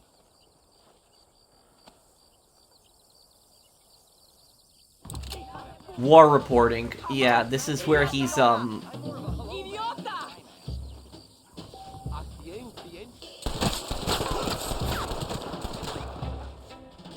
we don't gotta fight these guys. War reporting. So, he was basically a journalist from New York, that was writing, like, jokes, basically like a comedian journalist, and he just kept getting caught by so many gangs, and just kept getting constantly kidnapped. And he's like, oh, this isn't working out, it's too dangerous, I'm gonna go and be a war reporter now. Yeah, like, that's not gonna be, any more dangerous. And look at what, it's World War I just started, also, the crazy thing is. So, is he gonna go to Europe and start doing war reporting there now, too? It's gonna be even more dangerous. A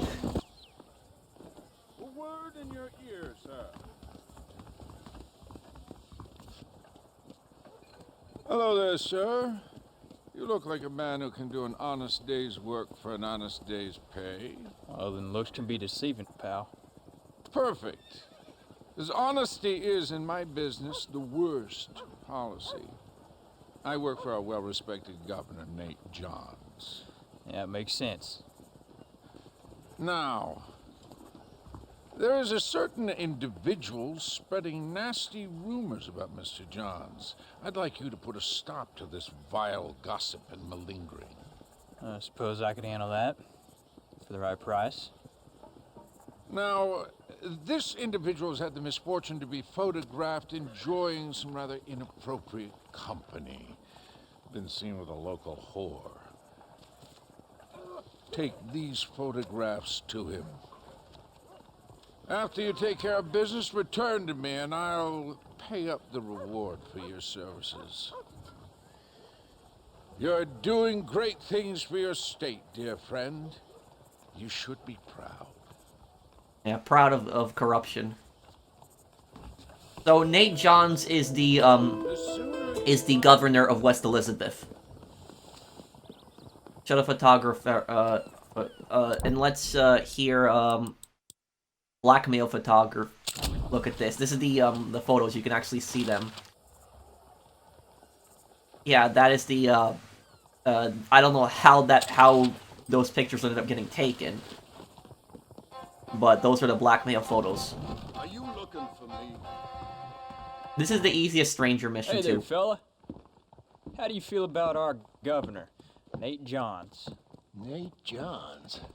Why, that no-good, lying, backstabbing bastard, I'd like to see him horsewhipped. Why you ask, friend? Just making sure I had the right man. You want to take a quick look at these photographs of you coming out of a fine place of not much repute? What?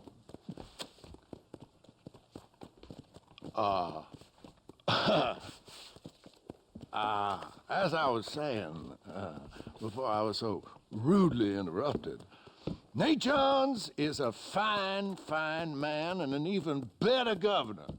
And I consider it an honor to call him my friend. Oh. Wise man.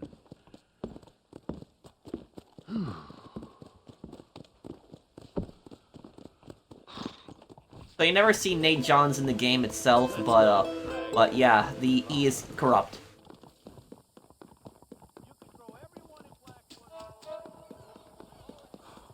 Sir.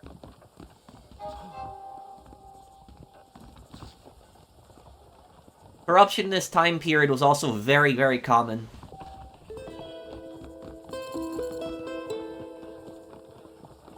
People had the right money and the connections, they could get away with all sorts of stuff.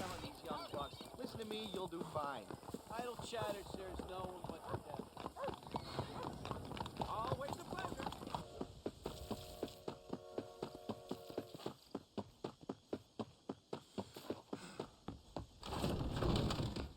I've never forgotten this stranger mission, this one.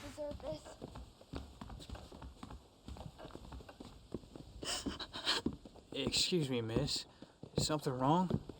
Does it look like something's wrong? Well, you looked kind of upset about something. Perhaps you don't understand what it's like to be disgraced as a woman. To have people gossip about you and turn from you in disgust day after day. People can be real unkind. That's for sure. Yeah. I'm Clara. used to be a nanny for a family here in Blackwater. The father, he was always so charming. And I, fool that I was, fell for him. Mrs. Thornton, his wife, kicked me out on the street as soon as I started showing. Mr. Thornton turned to drink. Not even a farewell. Or $1. I have nothing. They will surely take my baby from me. Perhaps you could find the dissolute bastard. Get even a few dollars for me and my baby to find a home. I would be so grateful, sir. I'll see what I can do.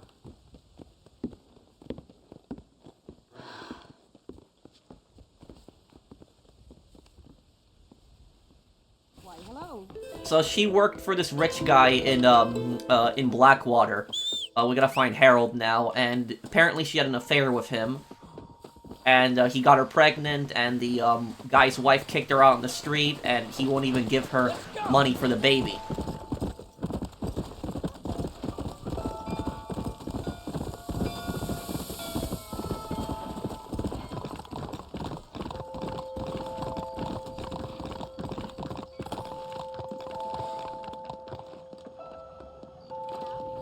Hope you're having better luck than me.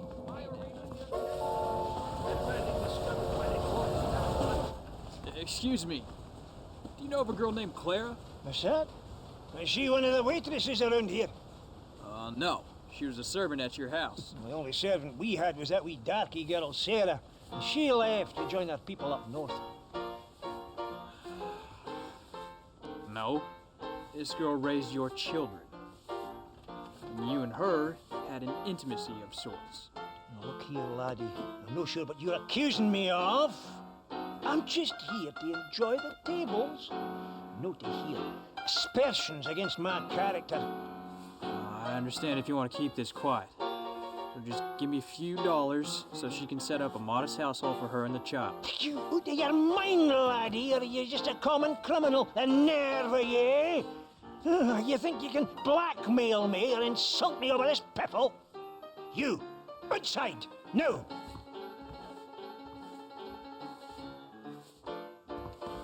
So, yeah, this is, follow Harold to the dueling location. Watch your step there, sir. Don't do that again. The horse standing there, too? Yeah, so, one thing I was gonna say, I think that's a Scottish accent. Somebody correct me if I'm wrong in the comments. Basically, this was common. People would get pissed at each other, somebody would insult each other, and then they would say, you know, outside now, we're gonna duel. Stuff like this very much happened. People would kill each other, and the thing is, though, is whoever killed the other person in the duel would not typically get arrested, because the sheriff would see that it's a fair fight, that they both agreed to duel, they both agreed to it, so it was seen as, not a murder, but not self-defense either, but more of a fair fight, if you would call it. But the thing that Red Dead Redemption gets unrealistic, and what a lot of movies get really unrealistic, is that they basically go, like, right in the center of town, and they're like, let's do this. Like, look at this town of Blackwater. Now, look, the bullet is going to go behind him, hit that building, or it's going to go over there, hit something else back there, too. A lot of these bullets from these revolvers are really strong. They definitely would rip through a person, go farther out, or if they missed, they would hit something else. So when people dueled back then, they typically would go in like a field right outside the town, and there'd probably be a lot of spectators. There'd probably be people that would be there to watch and make sure it was fair. Sheriff would probably be standing there watching it too, but that's basically what it was. They would go in some field outside of town to make sure that nothing got shot between them. You wouldn't have it where the two guys just basically go in the middle of town on a busy street and just say, let's duel. It's not as common as you see in the movies and the games.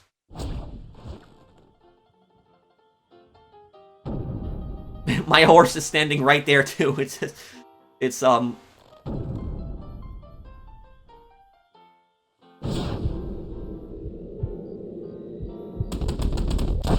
Ah, damn.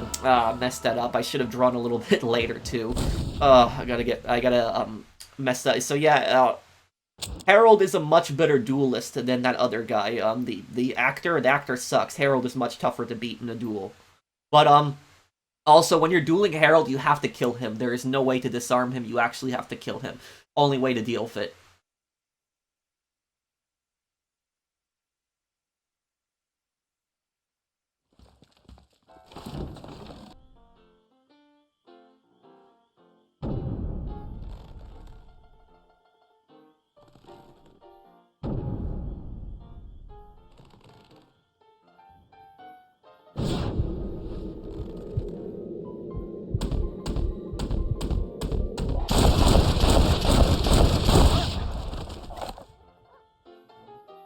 Hello, sir. You dueled Harold and won. Check his body for any money you might be able to give Clara. There's no wonder I've got problems. Return to Clara with the money.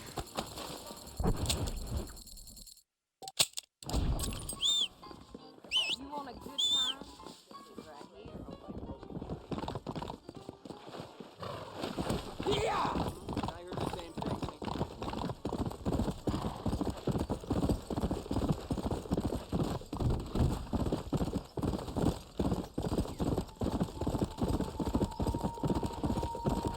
Whoa, whoa, whoa, whoa.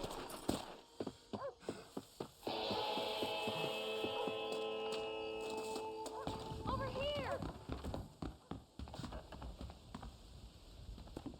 Howdy, miss. Hello, mister.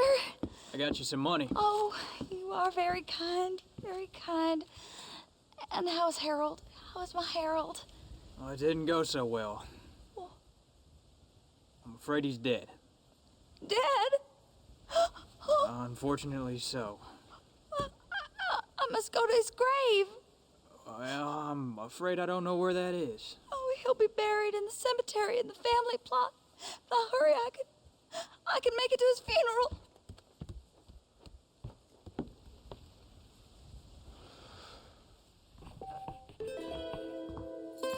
Visit Harold's grave at Blackwater Cemetery in a few days. The story isn't over yet.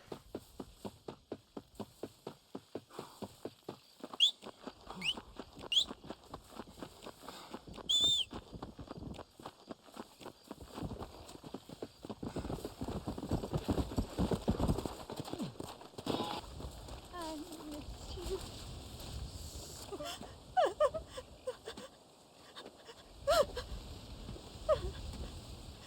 Hello, ma'am. Oh, My condolences. oh, my dear Harold, I can't believe he's gone. I knew his frequenting that gambling boat would be the death of him. The death of him. Oh, Harold Thornton, I miss you. I see. I heard that Doc Trollop Clara laughing at the funeral. I can't understand how strangers can be so cruel. The world is a sad and terrible place. God preserve his soul. I'm real sorry for your loss, ma'am. Take care.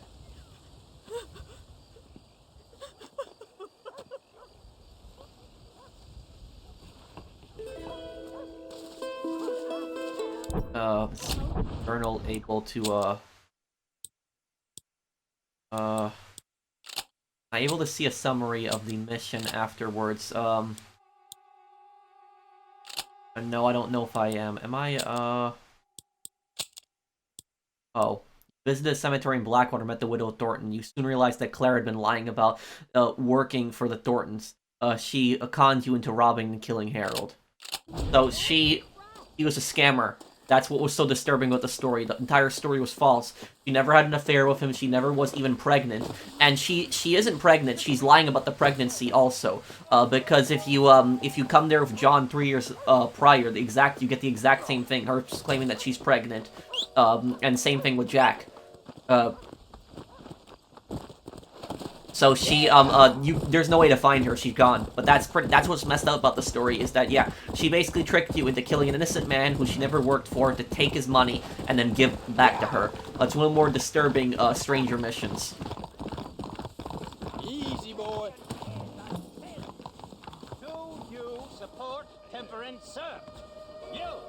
You, a scum who can become as angels if you just put down the booze. We are campaigning in Congress. We will save this nation from itself in the land of liberty. Men should be free to live soberly without fear that the perils of drink may overcome them. Do you like what you hear, sir? No, not particularly. You'll take away our last freedoms, friend. The freedom to forget about our troubles. You don't have troubles, friend. You have all the joys of heaven here on earth if you just put down the bottle. Well, you don't know me so well, friend. Because if you did, you know how moronic that sounds. I, Abner Forsyth, am not afraid to be called moronic, sir. Now that I don't doubt. Good day, sir. Oh, it shall be, sir. When we live temperately alongside one another, you are doomed. Doomed! Visit the settler site of this pettier site of Blackwater. So, this is very realistic, and this is basically where Prohibition comes in, because it's 1914 right now, but years later in the 1920s, Prohibition happens, which bans alcohol. Alcohol was actually illegal for about a decade in the United States, and that's where Prohibition came from. It came from basically really religious people campaigning in Congress that, like, you know, drinking is a sin, and that it's bad, and that's how it ended up getting passed, pretty much because of that. But the ironic thing about this is the people who supported passing Prohibition said that it's going to make all these problems go away because so many sins are caused by alcohol. But the thing about this is that by banning alcohol, these same people who claim that they're going to make so many sins disappear actually created tons of more sins, because what ended up happening is the mafia, that's how they got so powerful. The mafia got so powerful, moving alcohol, selling alcohol. That is where the mafia made its fortune. That was the best time period in America for the mafia during Prohibition. They made a fortune. They made, you know, hundreds of millions of dollars in today's money during Prohibition. Al Capone became the most powerful gangster in America because of Prohibition.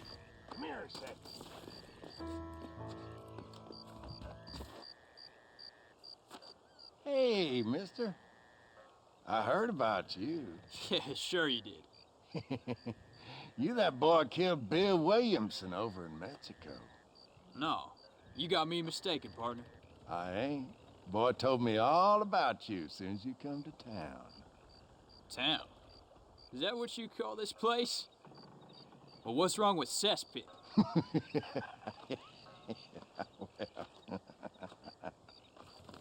Ooh.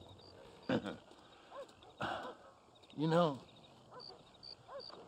I saw you talking to that Abner Forsyth. Who? The temperance movement man trying to put me in a poorhouse. You don't say. Well, ain't that a crying shame? He's Jeremiah Somerset's pawn.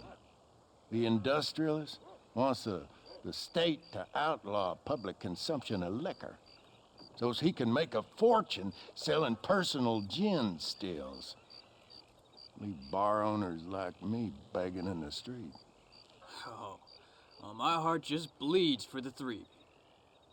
I can't figure out who I dislike the most. You kill Abner Forsyth, I'd do right by you. You need to find yourself someone else. Oh.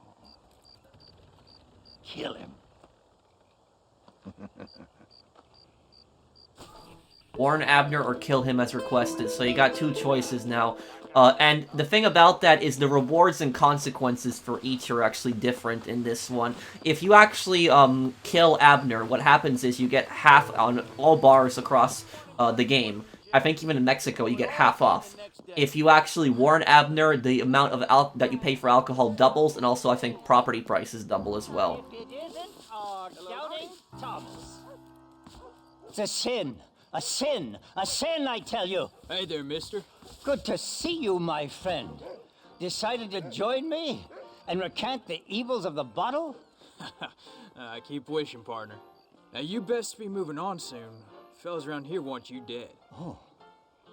I guess the path of God will lead me elsewhere in this benighted kingdom. Thank you for sparing the life of a poor servant. Kindly take this. Hey, you take care of yourself, Abner. I don't think that... The thing is, what that first guy said about Abner, I don't believe him when he says that Abner wants to make alcohol illegal just so that other guy can make a fortune on gin. I don't believe that. I think that Abner is a decent guy at heart. I think that he does believe what he's saying. I think he's just stupid in thinking that, you know, making alcohol illegal is going to, that it's going to, you know, solve all these problems. It's not going to.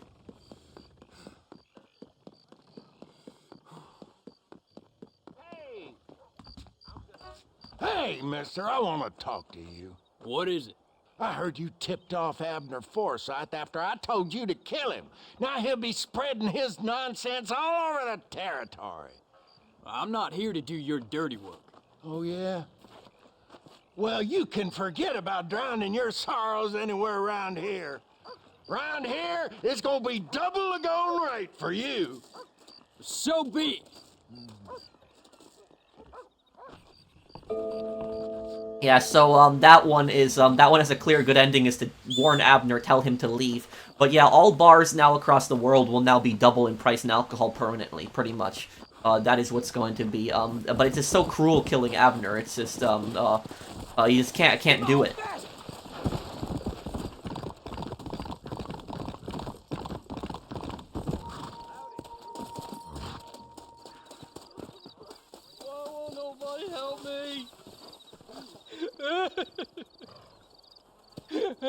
Hey, partner, I need your help. You and every other fool around here. No, they took her. They took my love. They stole Jeb's heart, and they took her away. What are you talking about, friend? They took my love. They took Jeb's loves by them gangsters. They hide out of tumbleweed. Can you help me, partner? Partner, can you help me? I doubt it. But if I head up that way, I'll see what I can do. Help a fella out, partner. I have a soul. Yeah, so this one is a bit creepy too. Is that a lot of these missions are just notorious for being extremely weird and creepy, and a lot of them disturbing as well. Okay, we head to Gap Tooth, or head to a Tumbleweed, where it is. Yeah.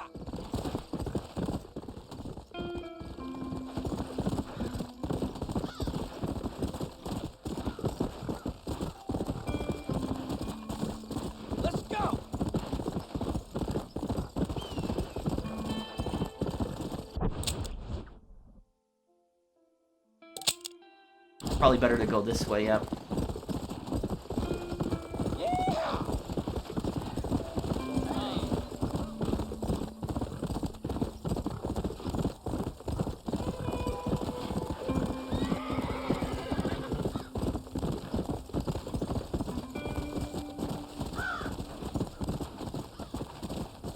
Whoa, now.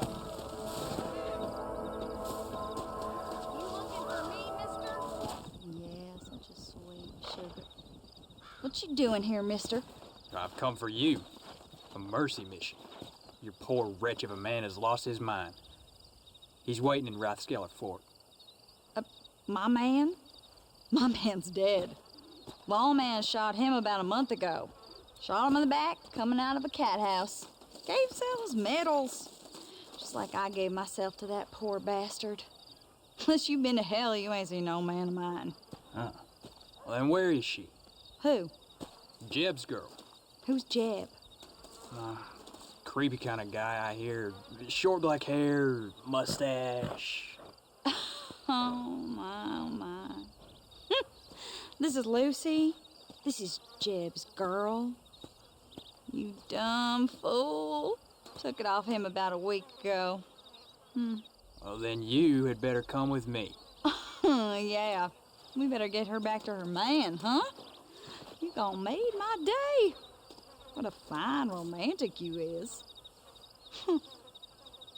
Well, come on then. So that is That is Jeb's, yeah.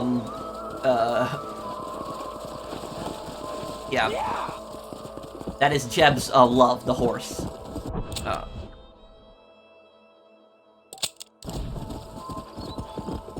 Easy.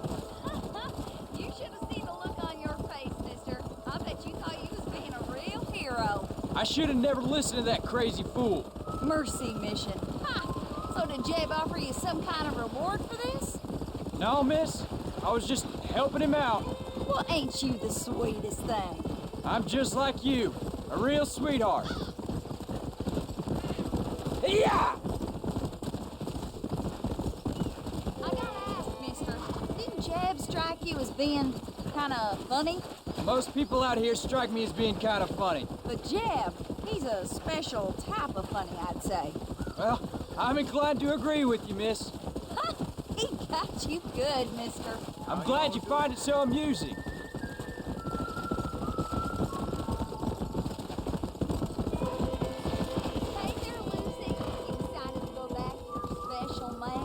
Miss, are you speaking of that horse? Well, Jeb sees something in her, doesn't he?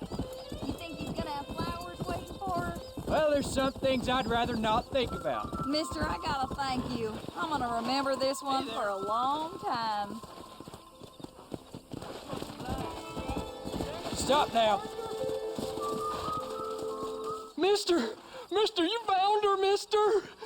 Oh, I found her all right. Come here, girl. Come to Daddy. Oh, you're so beautiful. So strong, yet such a lady. I long to hold you. I missed you so much. You got problems, friend. Oh, I ain't got no problems. Not now that she's back with me. Oh, I remember a cold night that we spent together. Every night's been cold without you, my sweet thing. Oh. I thought I was sick in the head. I told you he was funny, mister. Life out here does that to people. Oh. I should know. My daddy kept goats.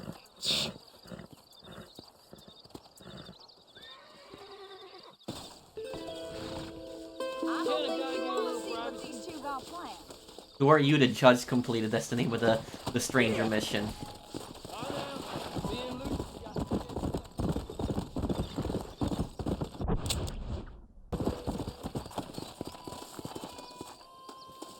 This stranger mission, I remember this one. This is probably the saddest one, I would say. Hello there. Nice to see another sentient being out here. Name's Sam. Sam Odessa. Anyway, that's the name they gave my grandpappy when he came across New York City. Good to meet you, Sam Odessa. I'm Jack Marston. You a long way from home. Where you come from? Yeah, well, it would be if I had a home to come from. Been out here for several weeks, or several generations, I guess. Would have made better time, but my horse came up lame a ways back. Trying to get to California. See the ocean. I hear it's wet. From the Black Sea to the Pacific in 3 generations. I'm gonna make something of myself there. I'm gonna find something. I hear they've got a fine line in earthquakes. Maybe you can find one of them. Listen, Gaptooth ain't so friendly to strangers. I suggest you head back to Benedict Point before you run afoul one of the gangs who run around here. Well, thank you very much for the kind advice, Mr. Marston. I appreciate it. Maybe I'll go get me on a coach.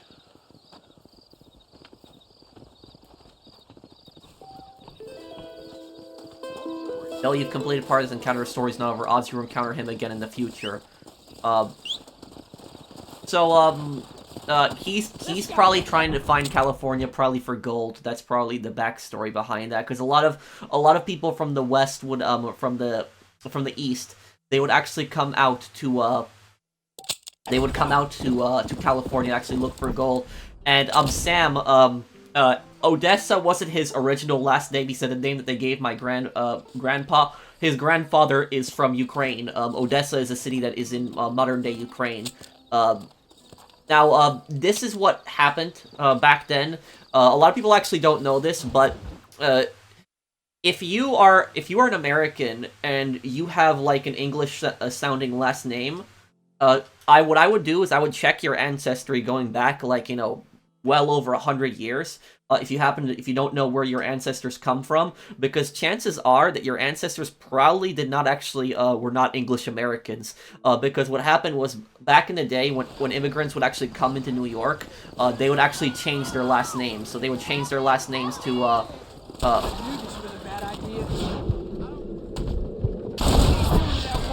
dealt with that there. Whoa, I'm getting shot at here.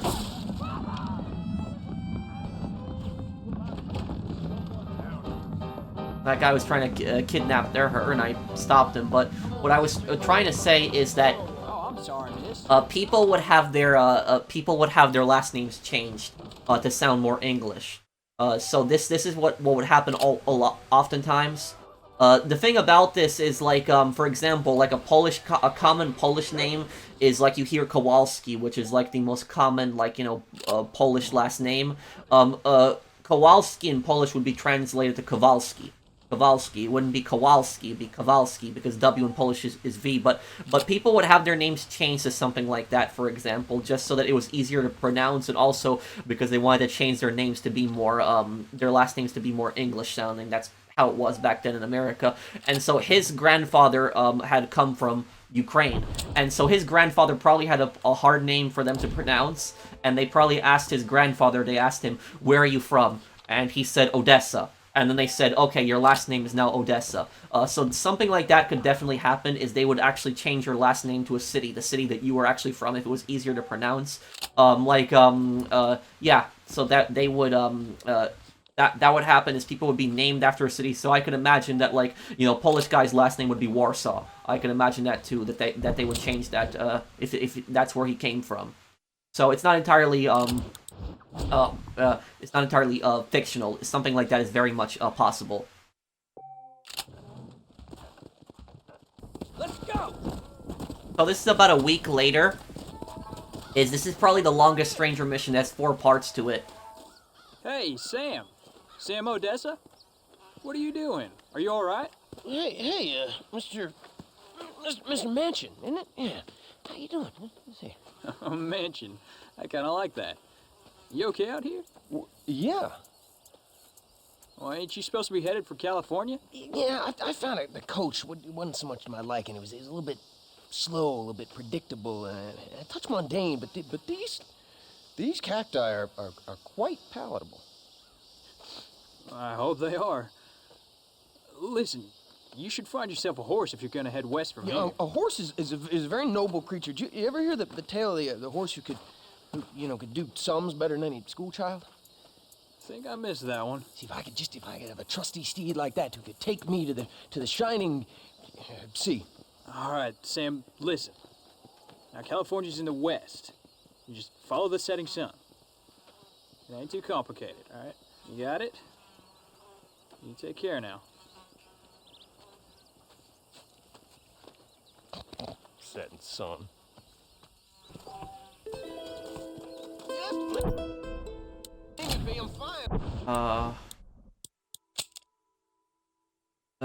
Sam seems to be lost in the desert. He recognized you, but didn't want to heed your advice and started rambling about horses. Yeah, looks like he's probably drunk, and he's also, maybe he's having mirages, having some form of heat stroke. That could be happening as well, too. And, we're not gonna see him now until a week later. A week after this, we'll see him again.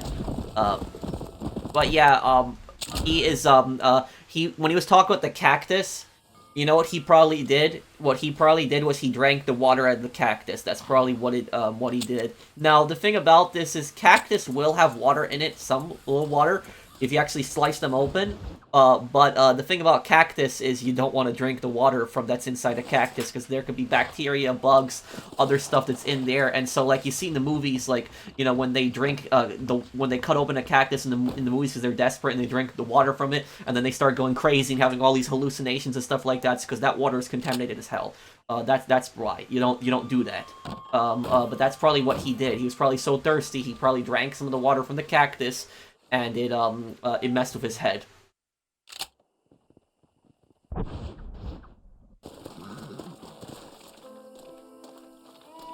gotta stop meeting like this. Hey, Hey, are you alright, mister? You don't look so good. Why the shouting? Why the dancing? Why the laughter? I hope I die laughing, I do. Well, keep this up and you just might. My grandfather was a wise man who came from the east. He followed a star, and that's still me. I'm still following, still dreaming, still free. You can't cage us. We are above. We are above, and we're free. Listen, mister, you really need to come back to town with me. You're not doing so well out here. No. See, I was careless, sir. I understand that now, but I will find me my paradise. I will head west. I will. Come on, partner. You probably just need a drink. You stay away from me. You stay away. I will find me my California. I will.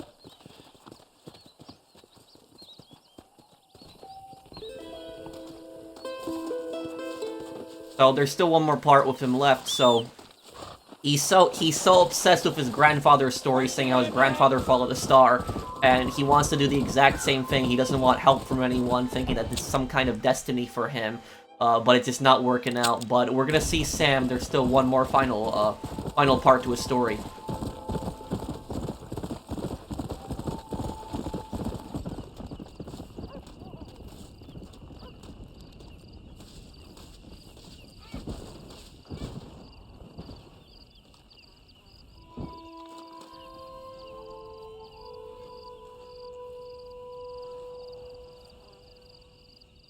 Oh, man.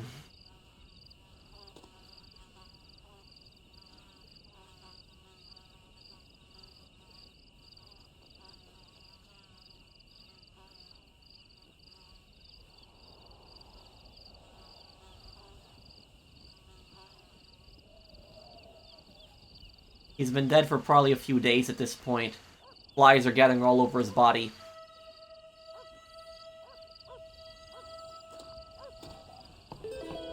Deliver Sam's letter. Here we can read Sam's letter. My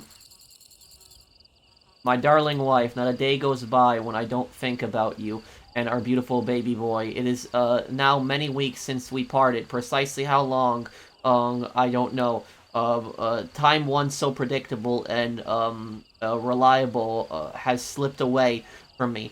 I know how callous my abrupt departure in the dead of night must have appeared, and for that I'm truly sorry, but I hope you will find it in your heart one day to forgive me, for it was not a choice to leave, but rather an obligation. My grandfather came to this country with a dream that was passed down to me, that is in my blood, in my very soul. I always believed it was my duty to realize that dream, to complete a journey that's started in Odessa, by the Black Sea, 3 generations ago, but I've lost a sight of what it is, if I ever, knew it all. I am, headed west towards the ocean, but I'm not sure why, anymore. Day after day, the sun beats down on me in this godforsaken desert, relentless and mocking every step I take forward. I seem to get further away. I thought this was my destiny, and perhaps it is. Maybe we are, condemned to walk in circles chasing the skyline. Maybe it is all a lie. Oh, this is a terrible land of broken promises. I had everything and gave it up in the pursuit of nothing. I fear I've made a terrible mistake, but there is no way back now. Forever yours, Sam. Yeah. So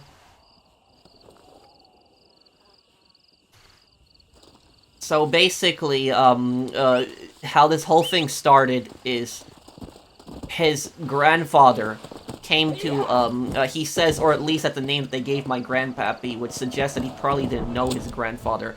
He probably got all his information from his father, who told him stories.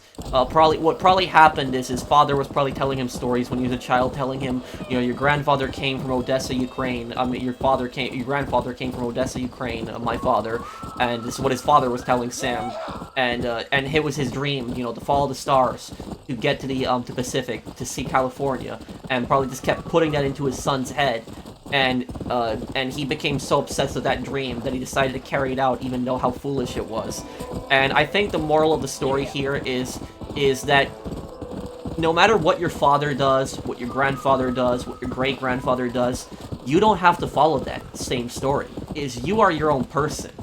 You don't have to, just because your grandfather did something, your father did something, doesn't mean you have to do the same thing, doesn't mean you have to follow in their footsteps. That doesn't mean at all. You are free to live your own destiny, your own life, your own choices. You don't have to follow in the choices of your father or your grandfather. Just always remember that. But that's what I think the moral of the story was. He was so obsessed with his family, his family story to see the Pacific, that he completely forgot about his wife and child back home, and, you know, went traveling through this desert and going for some dream that his grandpa had that he didn't even have, but was instilled into him, and ended up killing him in the end.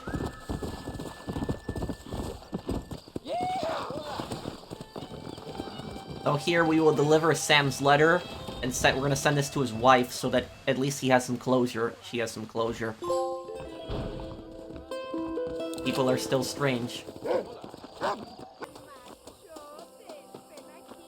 Okay, so now we'll begin the Mexico Stranger missions, because there are a few. Can I trouble you for a minute? Excuse me, sir. Excuse me. You are an American, are you not? Last time I checked. Oh, Last time I thank God, checked. sir. Thank God. I have had it up to here with Dagos, up to here. Savages. Okay, so that word that this guy is not only a racist, but he's also a bit of an idiot. That word that he said there, that's not really a word that people use today anymore. It was a word that they used back then, but that D word that he basically said, that's an offensive word towards Italian people, but he's using that word towards Mexicans. So not only is he a racist, he's a bit of an idiot as well. Well, I do what I can to help, but this land was imagined by an angry god for an angry people. America ain't exactly a peaceful paradise, mister. Well, I tried, but at least you lot try to speak bloody English. This bloody lot, my God, if I'd wanted to speak Spanish, I'd have gone to Spain. Well, why didn't you? Good question. Well, you know, business, I suppose. Devil making work for idle hands, what? Now listen, friend. If you were to go west to Nosalida, I'd give you a reward for picking up a package of mine from the docks. There's some fighting broken out there. It seems like it's more your kind of thing. Why would I want to do a thing like that? Oh, you Americans are all the same, obsessed with bloody money. Well, I will pay you, sir. I will give you a buck. Name's Tollitz, sir. Uriah Tollitz. They'll know of me in Nosalida. How much? Plenty, sir, plenty. Now, you will take it and give it to the foreman of the estate at El Matadoro. He'll be expecting it. Try to give those Dagos hell, what? That's a fine fellow. You Americans are so obsessed with money. That's a lot of people say that, but the thing is, though, is that why would you do something like that for free, going to pick up a package for somebody when Mexico is in the middle of a civil war? You know, I don't get that too much. Okay, his package is all the way over there, okay. Now this story has two endings to it. Okay. Slow down. Good.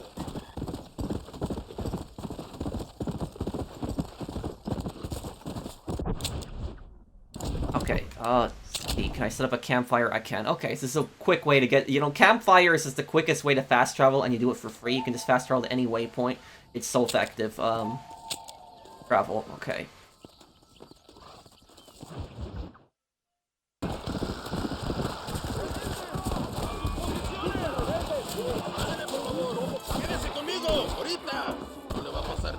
Gringo, we need your help. Take these two men and destroy that rebel camp.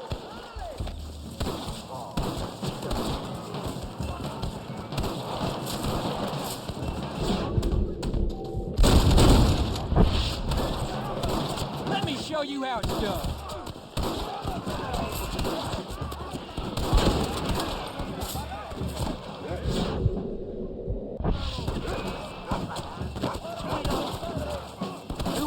felon.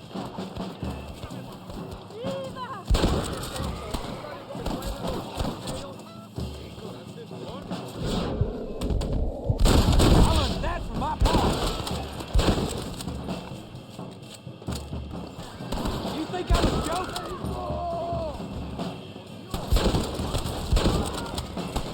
Okay, there we go.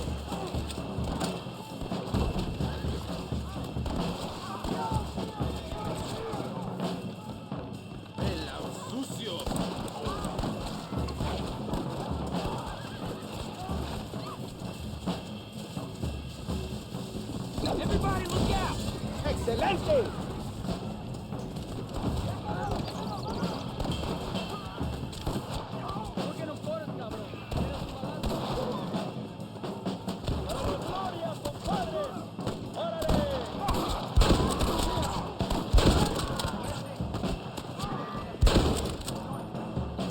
Hey, Ma! You know who my father was?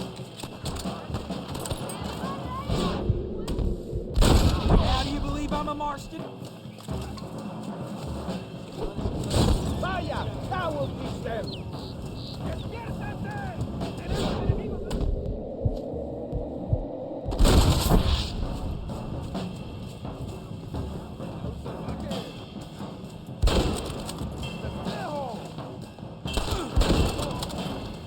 Okay. Burn the rest of these. Good work, my friend! Maniacos! Let's make this interesting. Very good, amigo! Now keep moving!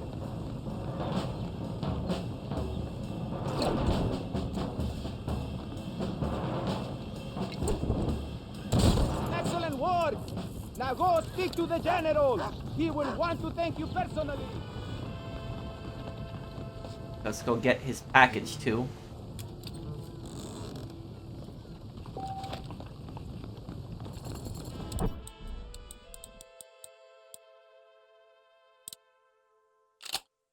Crate of goods recovered from the docks. Okay.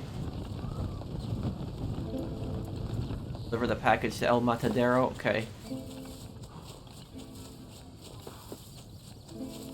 Sígame, inútil. No me hagas repetir, ¿eh?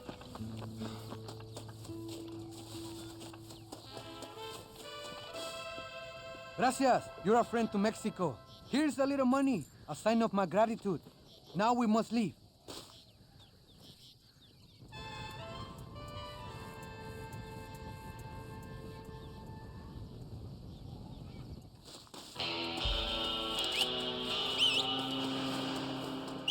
Oh, I got a Henry repeater from that too. Okay.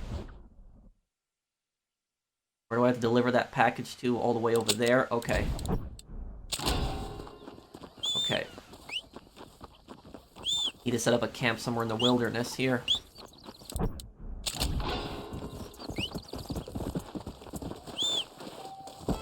Come on!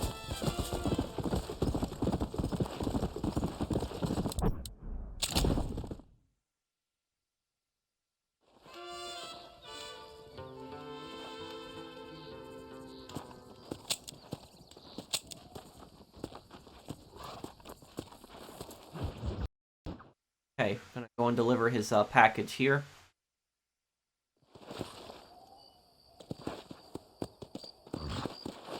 Work, you damn nag! Hello, senor. Are you the foreman, mister? I got a package for you from a Mr. Tollitz. Oh, thank you so much, my friend. What was the delay? Trouble over in Nasalita. Army or rebels? Politics, my friend, is for fools. Which is why we see so much of it down here. Land of morons. Gets in the way of real work. If you say so. Here's the money from Mr. Tollitz. I'll get this to the workers right away. That's quite a sum. Must be valuable stuff. You have no idea, gringo. No idea. If you would have known, you would have kept it all yourself.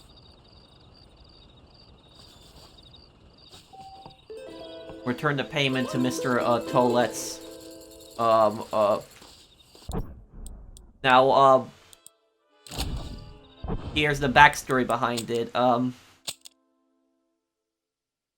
The foreman gave you $1,000 for the package. Return the payment to Mr. Tollets in Chuparosa. Now you can take the $1,000 and keep it for yourself, or return it to him. Now, why exactly? What was that exactly? The mission is called Poppycock. Do you know what that was? That's opium. The workers are addicted to opium. They're drug addicts. That guy is a drug runner. That's pretty much what he is, or a drug supplier, I should say. You're more the drug runner for him, but he's a drug supplier. That's pretty much what's going on here. Opium, you don't really see it in the West that much anymore, but back in the day, it was horrible. There were so many places that opium was an absolute epidemic. And the other thing I'll say about opium is the Opium Wars are actually literally one of the worst things the British Empire did in its history.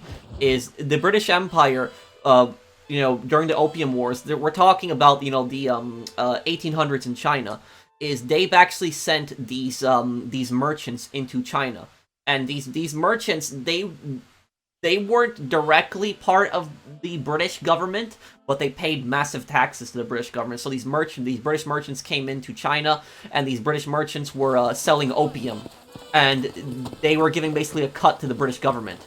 And the Chinese got really pissed at that. These drug dealers are coming in their country selling opium, and the Chinese basically kicked out the British drug dealers.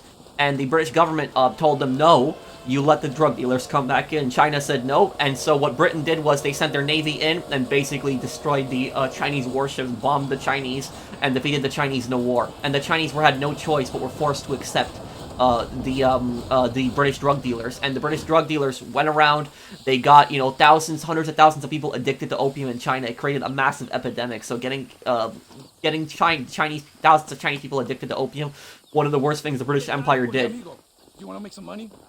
And the other thing I'll say about this is opium at that time, Britain was selling opium in China and funding their empire through it. But guess where opium was illegal? It was illegal in Britain itself. So they didn't want their people getting addicted to it, but then they were selling it to other people. So a lot of this opium trade can be traced back to China, and it can be traced back to Britain directly. Sir, thank you. I damn well knew you were the kind of chap to be trusted. A fine fellow, sir. Fine fellow indeed. Unlikely to run off and report me to the authorities, what? Report what, Tollets? Well, the Dagos here don't appreciate the terrible needs we answer. Building a country's hard, sir. It's hard. Our opium's nasty business, but it's necessary. Necessary. Opium? What do you mean you didn't even sneak a taste of that package? Are you mad, sir? That's fine stuff. Straight from Ongo Bongo land somewhere. You used me. Are you a moralist or just a fool? Both, I guess. We provide a much-needed service for the railroad workers. Help ease the pain and loneliness, them being so far away from home and all that. But there's nothing wrong with this stuff. Smoked it myself for years.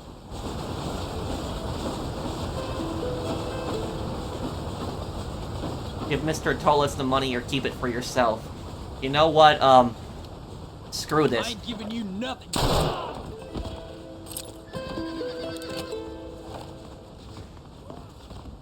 Okay.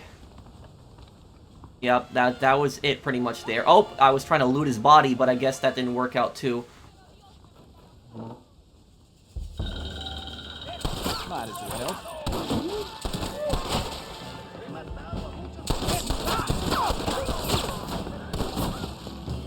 Get $102 on him, wow. Okay, yep, time to get out of here.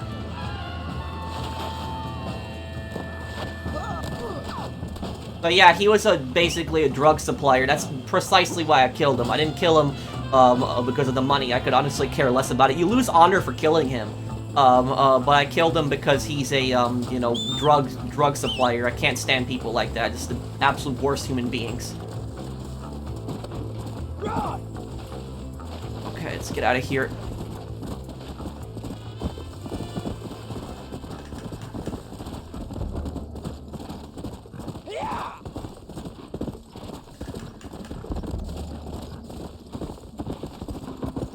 All that money will go to good use, though, at least.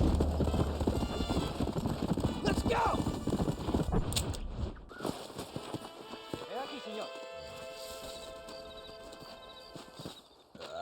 Hola. Hola, señor. Avise una piedra que parece así. Vaya, que es muy importante. What is very important? No, I don't understand. Oh, we can use English if you prefer. Or Dutch, maybe. German, Italian, yes, no? English is fine. Bueno. As I was saying, have you seen a rock that looks like this? I'm trying to track down a family heirloom. Left here by my tatarabuelo. Not sure I get your meaning. My great-grandfather? No. Great-great-grandfather. Yes. Anyway, a great man. So, he was given a map to a treasure hidden in the hills of Nuevo Paraíso by the Aztecs shortly before he burned a lot of them for heresy. Like I said, a great man. And the first key is finding this rock right here. Unfortunately, I am not the great adventurer my abuelo was. I'm having no luck whatsoever.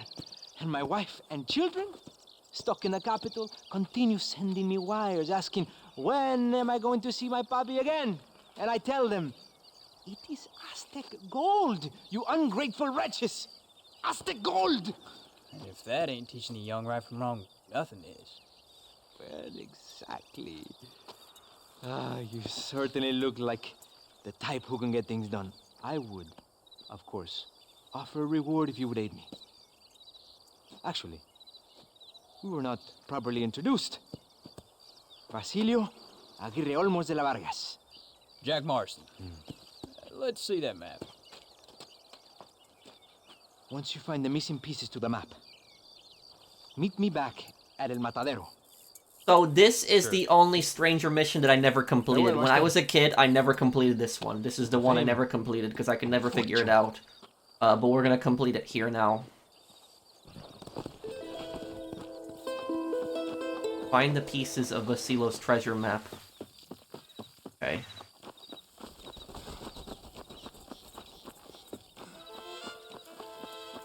I remember, this was the one that I never completed when I was a kid.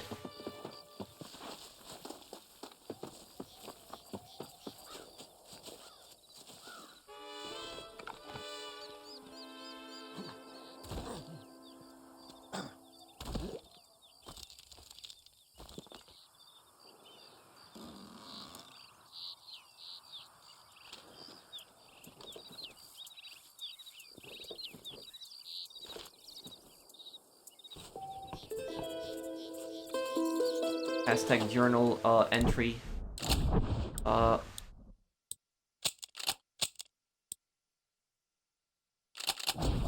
You've acquired another piece of Basilo's map, which has clues to the next treasure location in Primera Quebrada. Find the next piece of Basilo's treasure map there.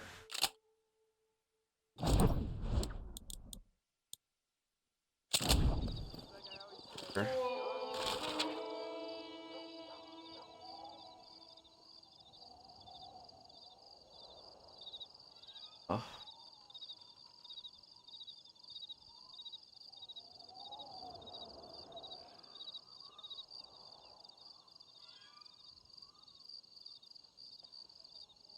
Let's see here. Where is this location?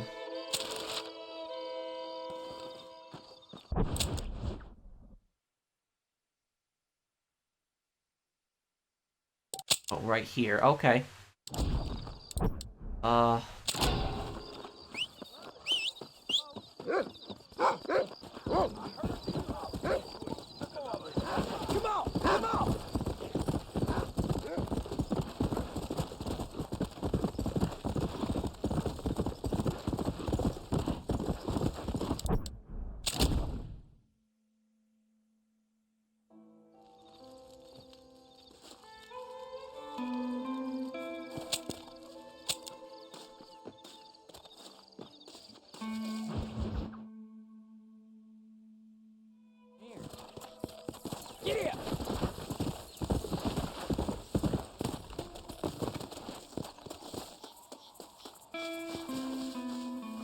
There's a treasure chest too here, okay.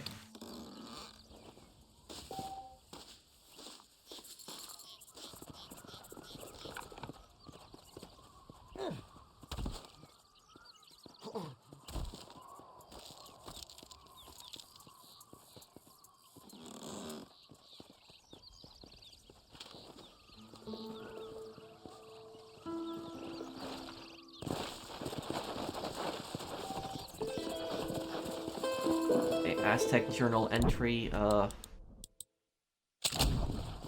Here, what do we got?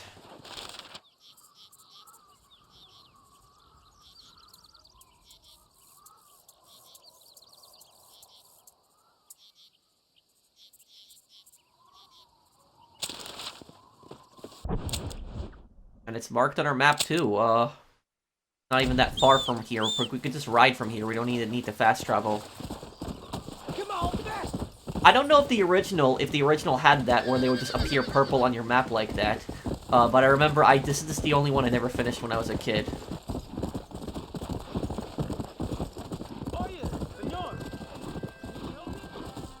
But no, I can't right now. I'm in the middle of a stranger mission. Okay.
Meet Vasilo in El Matadero. Oh. He's right next to us, wow.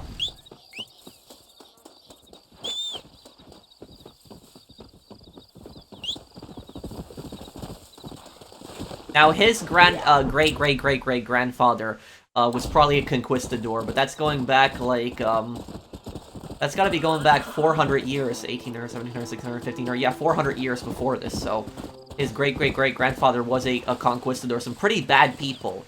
Oh, we got another stranger mission here, too. But yeah, they're, the conquistadors were basically those, Spanish explorers, but also warlords who came over into the New World, and they, basically brought down the Aztec civilization. Marston, you have it. Por favor. Let me see it. I've been waiting here, wringing my hands with expectation. That sounds unpleasant.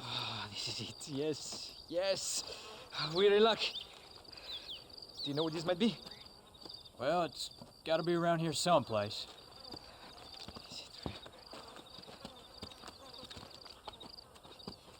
Is it really? Yes. It looks like it's in those caves over there. Basilio, wait!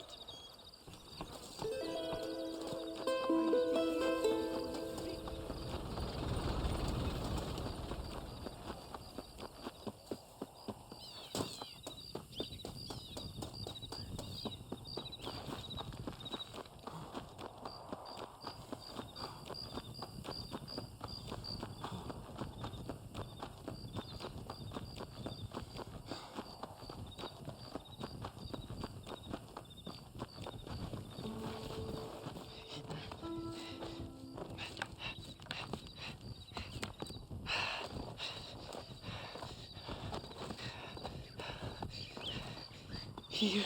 No. No. It has to be here. Basilio, wait up. Have you ever been in here before? A mere technicality, I assure you. Oh, if I could just find this damn gold. Oh. Well, I think this might be it right here. Really? Here. Let's hurry.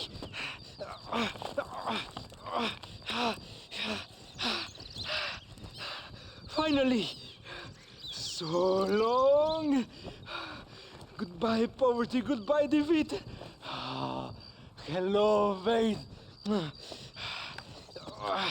Come to me. What? This can't be. No. After 10 years of my life, nothing. Nothing. No.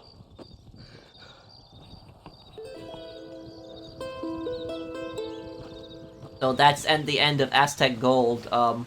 He didn't find anything. There was no treasure. So the treasure map that he had gotten off the Aztecs was probably fake, and it was probably the Aztecs' revenge. That was probably what it was, to drive the explorers mad, thinking that there was some gold. They destroyed their civilization, and it was their revenge.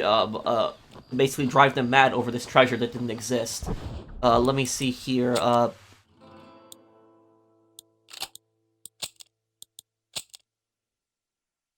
After completing his treasure map, you met back with him, only to find that the map led to no treasure. Basula was dismayed and left in defeat. And I wonder, if there is actually a treasure that you can find, is it actually real?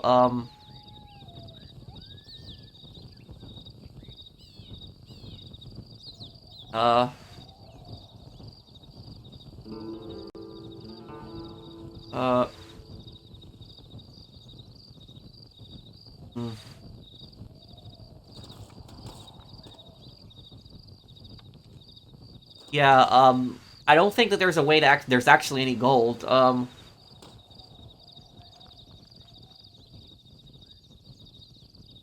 Yeah.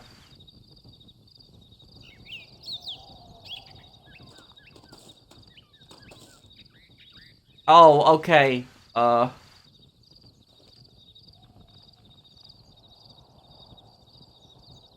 The thing about this is I just looked it up on the Red Dead Wiki to see what the Red Dead Wiki was saying about it, and apparently, let me see here, is this... the map is the map gone? That apparently, the map that he was using was the ancient Aztec mask. That's what it was apparently for. That's from Undead Nightmare. So that's apparently what the map was for.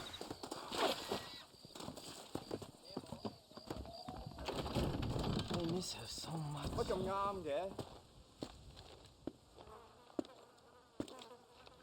You alright, friend?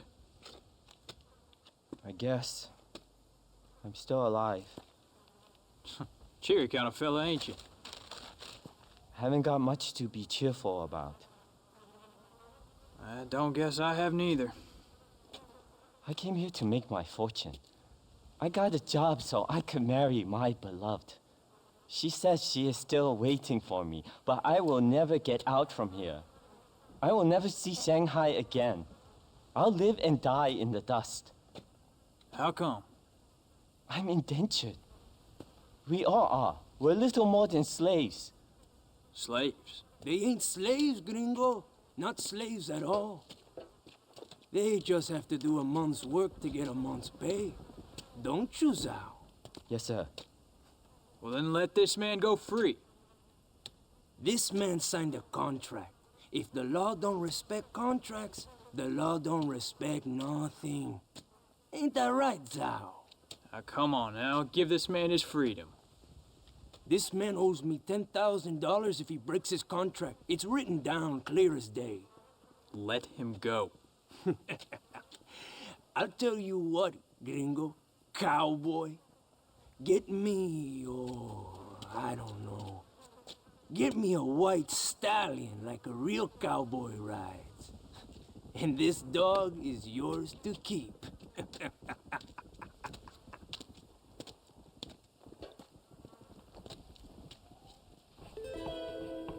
Find a white stallion to earn Zhao's freedom. Let's go. Okay. let me see, let's see the,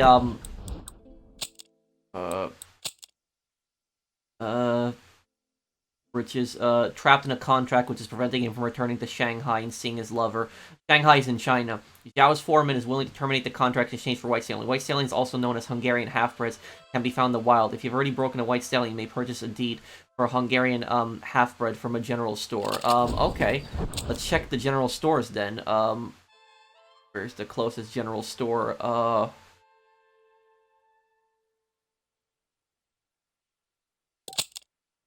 General store in Chuparosa. Okay. I think I'll just buy one there. Probably be simpler. And we killed it. We got $1,000 off the drug dealer. And was that the exact same guy that, that I delivered the package to for the drugs? Yeah.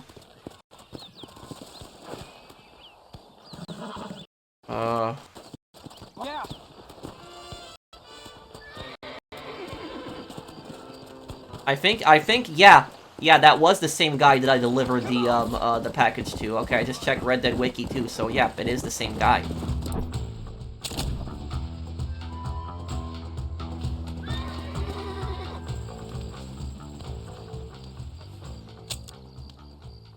Okay, let's go and get that, white stallion for him then.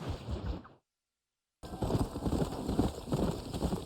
think I found it.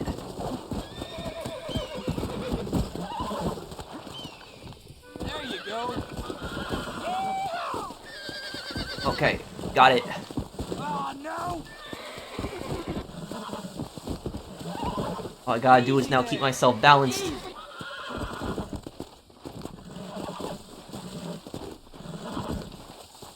Shit! Easy! I got this one!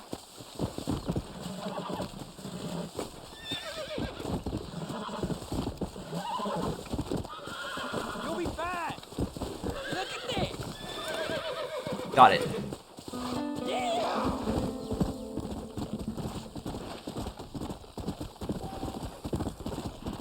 Okay, now we just need to, bring this over. And we can get Zhao his freedom.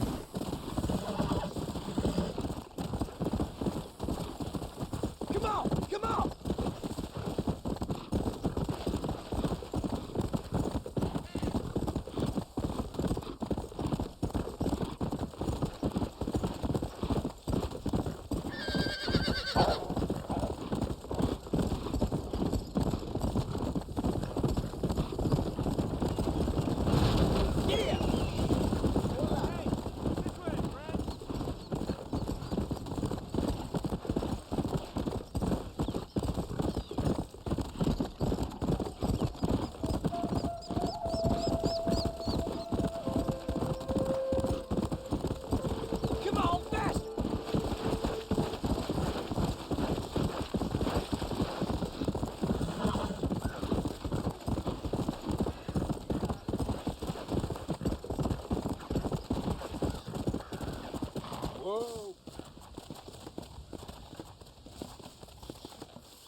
Well, Zhao, looks like you are a free man. I cannot thank you enough, sir. I am going home to my beloved.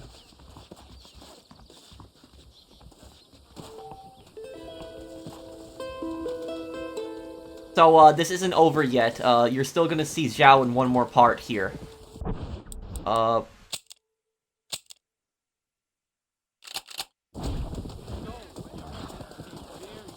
So if we actually wait a little bit, we'll see Zhao again one more time.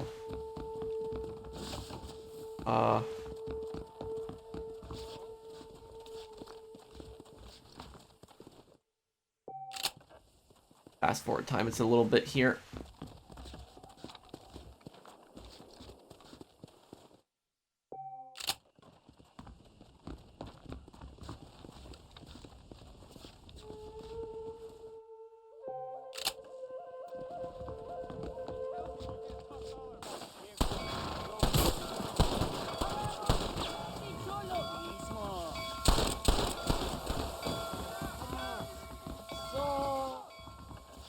Hey, mister. What are you doing here? Hello, Marston. What are you doing here? You left El Matadero ages ago. Well, I missed the train. What are you talking about? I'm leaving tomorrow, honestly. Don't you have a beloved? She said she would wait. Honestly, I'm quitting tomorrow and leaving. What do you mean quitting? I didn't say that. I'm fine. I'm fine. She's my beloved. And I love it.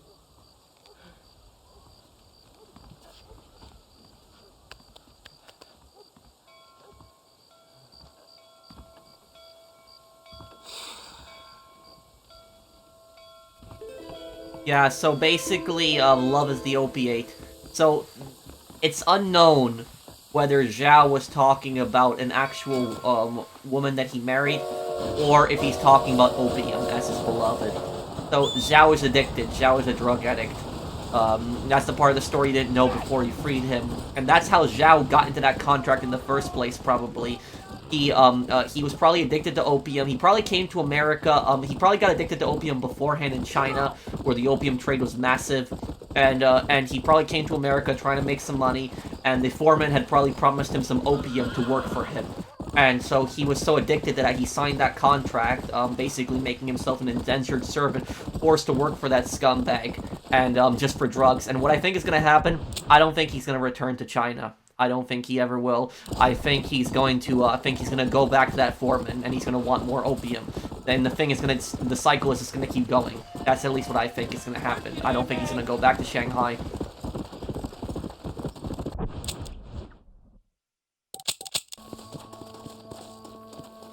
Makes you feel like you're on top of the world, don't you think?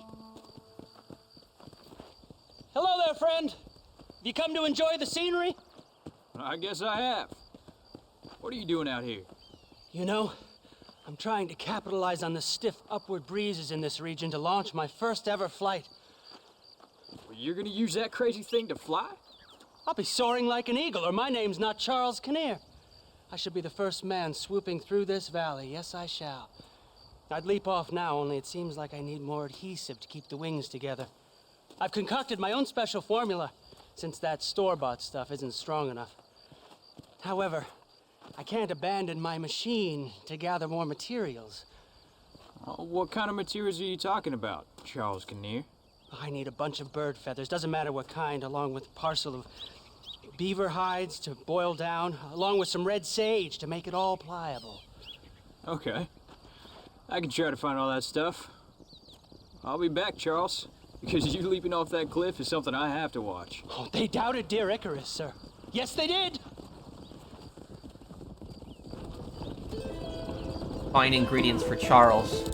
Okay, let's see here, what do we need? 20 feathers, 5 beaver furs, and 10 red sage. Okay, let's see, I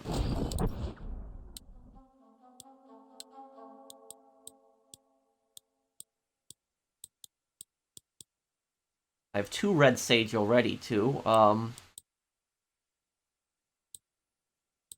Hawk feathers, okay, and crow feathers, 7. About. Okay.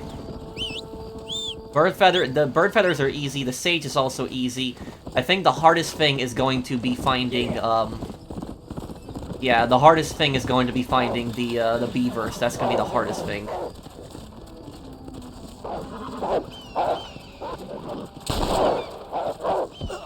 Whoa, what the?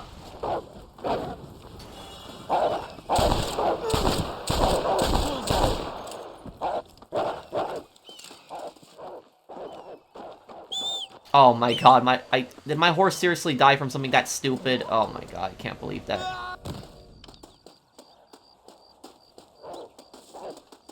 Great. Okay. I'm gonna go to where the red sage is. Red sage should be right here.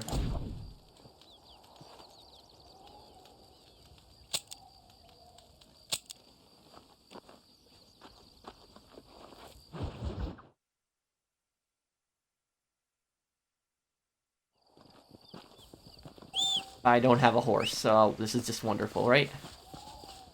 I'm gonna have to borrow somebody's horse. That really sucks.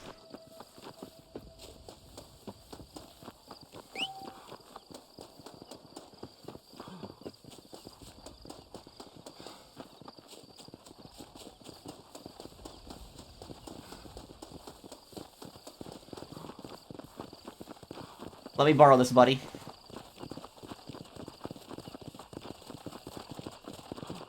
I already see a bird, too.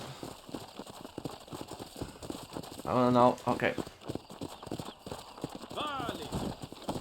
Give me this. Okay. Stop that!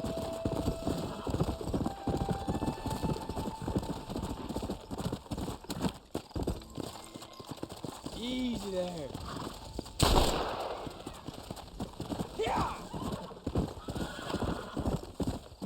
Okay, let's see. No, that guy. See how that guy's not too happy.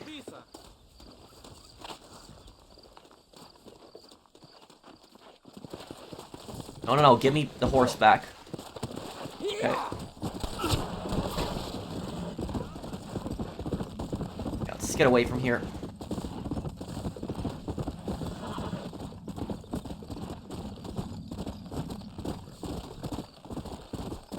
Okay, let me look at the journal one more time here. How much do I need? 10 red sage. Okay. Okay.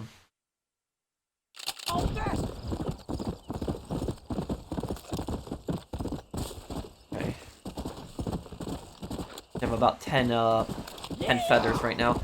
Beavers, if I remember correctly, beavers spawn near tall trees, don't they? Or I might have to look up where beavers spawn exactly. Let's go! Let's go! I might have to go a little bit up north here.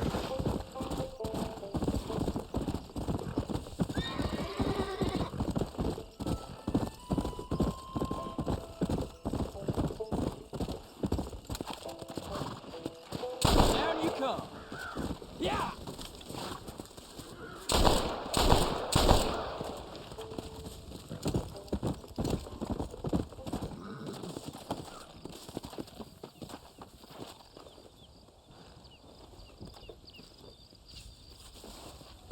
Oh, and it was an owl?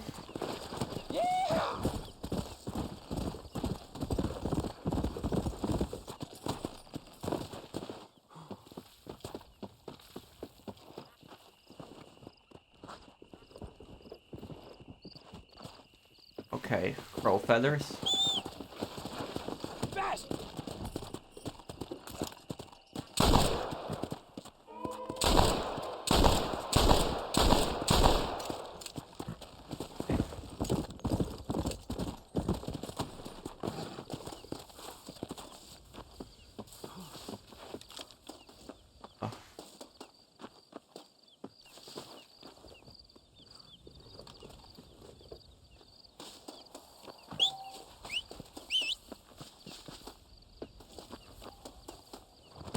Come on!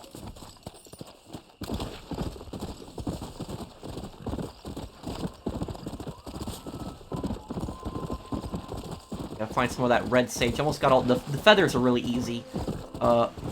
Sage's gonna be a little harder, and then the beaver first. Work you there, Dag!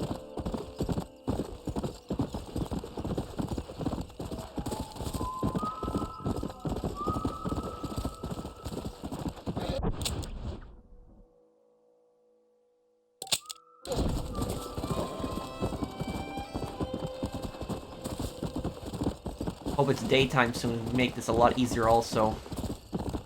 Whoa, easy.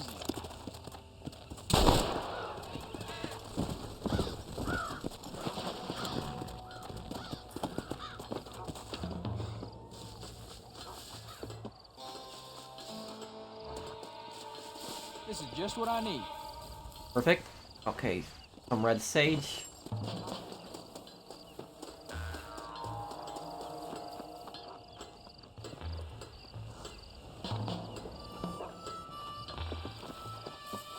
Okay. The feathers now. Crow feathers 5, 9. Plus 7. Yeah, that's 16. 18. Okay. I need 7 more red sage too.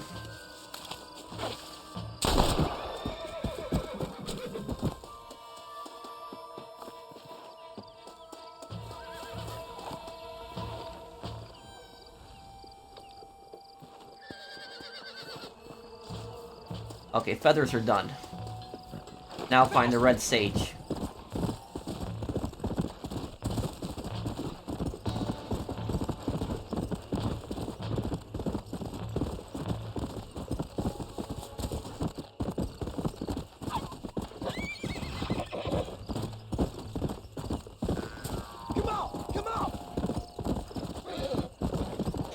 And can I not get down from here? Slow down. Good.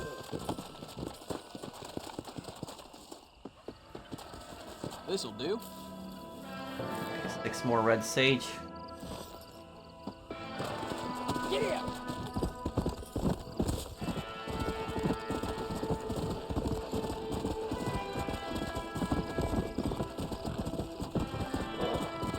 Well done. Easy.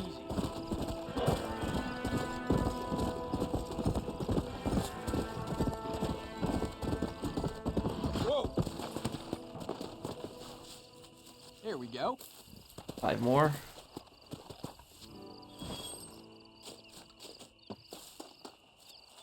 There's 4 one. more. Perfect.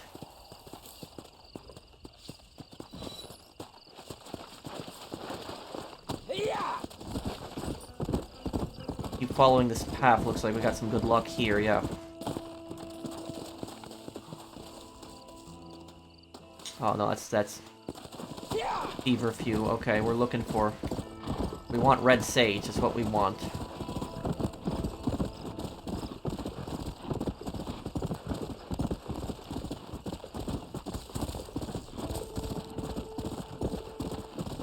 Yeah.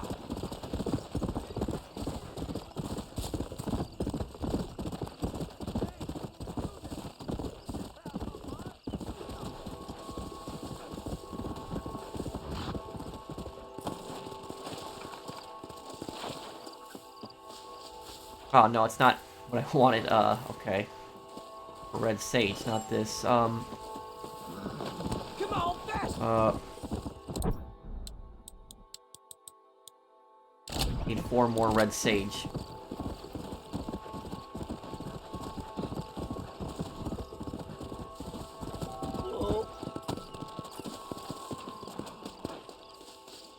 Here's one. More. And then we'll do the beavers. Yeah.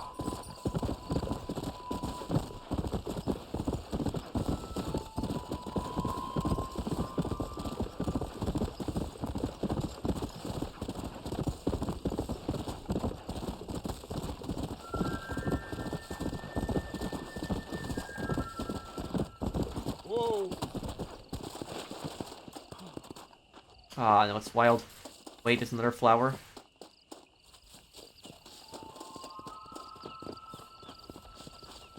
Perfect, 2 more only. I feel like the beavers are gonna piss me off looking for them. Let's go. Let's go. Let's go.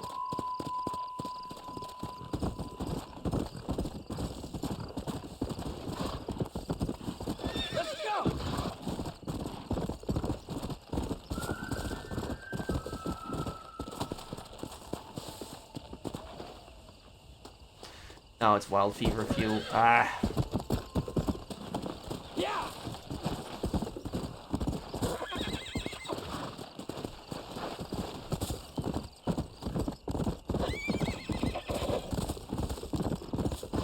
Whoa. Up here at the top, okay.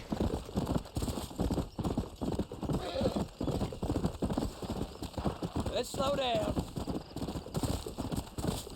Easy now. No, it's wild fever few again.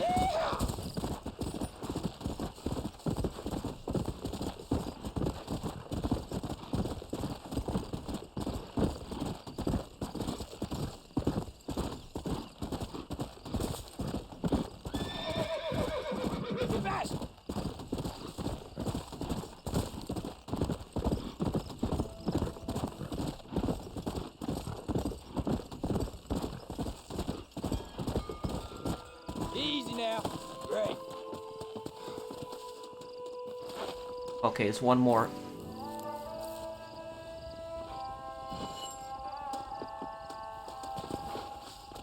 Come on. Whoa now.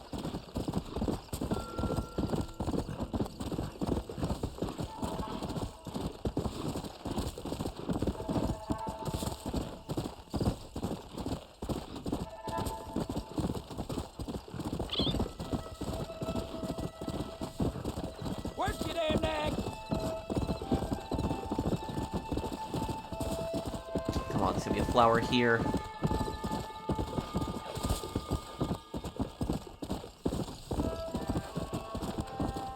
Just need one more red sage, come on.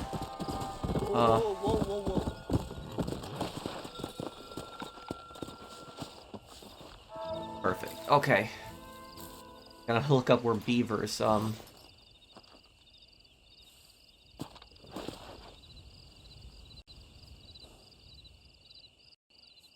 see here.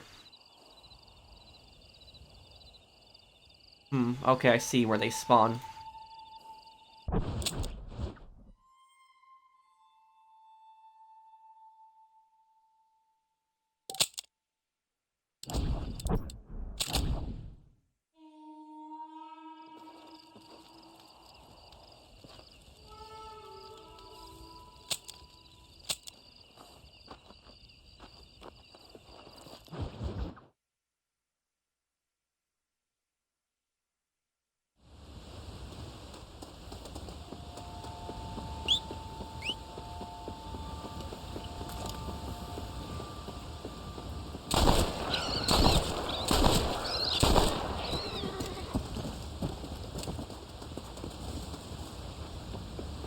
Well, looks like I just got really lucky. Okay. Now for the nasty part.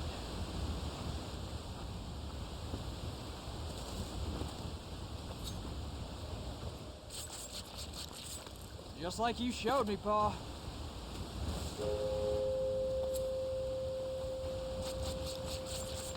Ugh, this one reeks.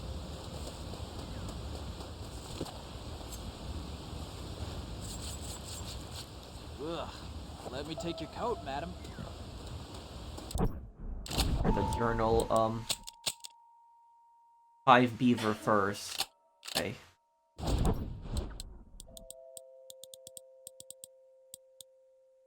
One more beaver fur. Fast!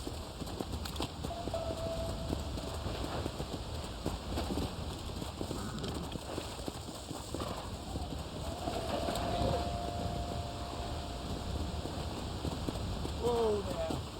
Whoa, easy. Slow down. And a beaver right there? Oh no, that was a bird. Okay, I was a bit confused.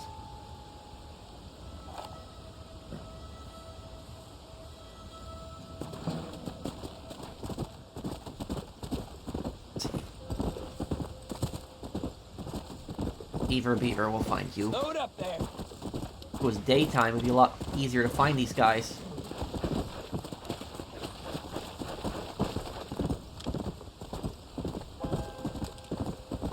Come on, slow down. Stop now.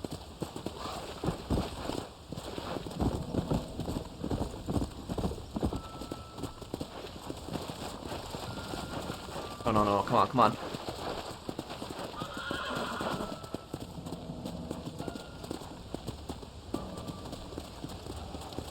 Easy there.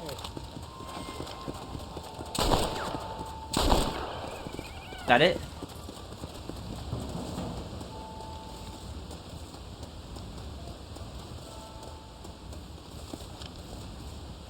That a beaver?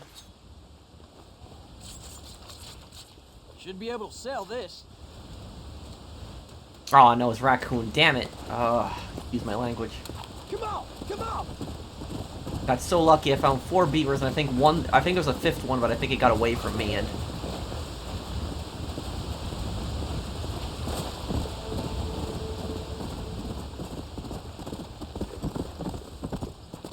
Get here.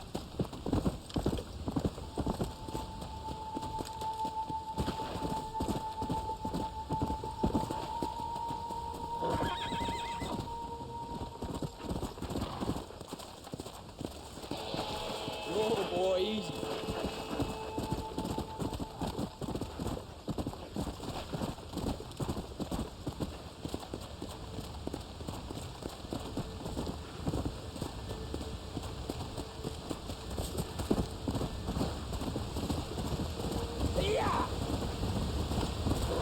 yeah, the beaver first. I felt it in my gut that the beaver first, that it was gonna piss me off, that it was gonna be the.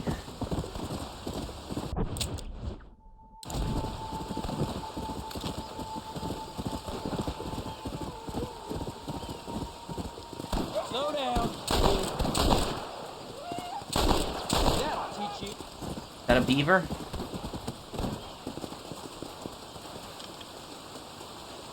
I think that might be a raccoon.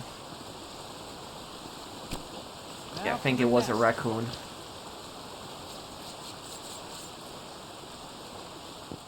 It was a fox. Oh.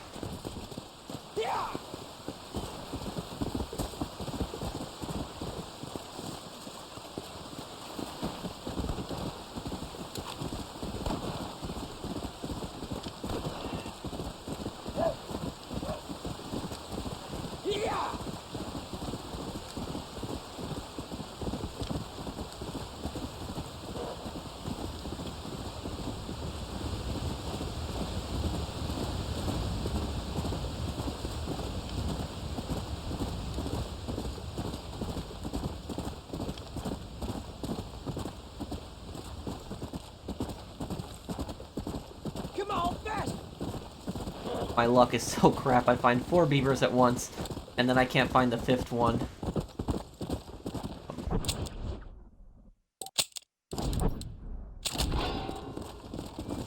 Need a better spot to make camp? Ah, great. Ah, come on. Ah, great.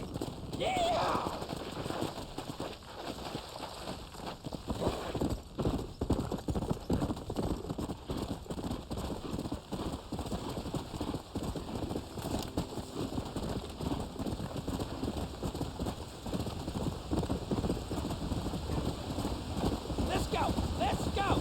Wild horse is not what I'm looking for.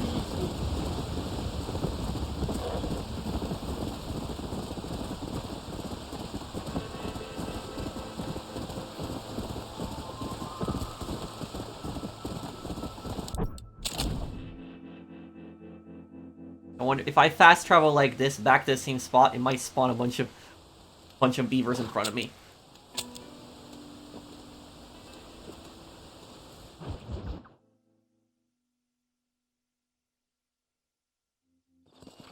Let's go. Oh, what the? Okay. On me all the way over here. Okay.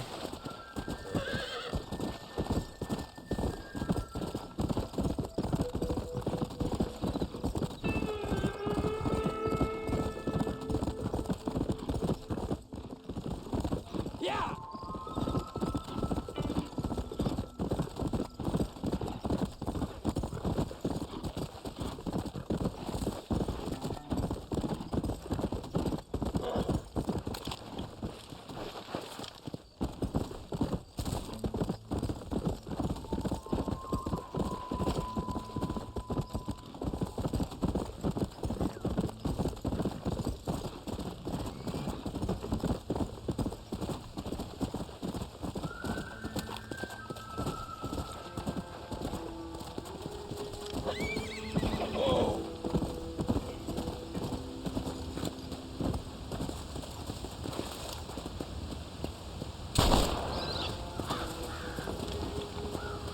Tell me that was a beaver, was it? Just like you showed me, Pa. Yes, okay, beaver fur, finally. Okay, we got it. Now we can return to him.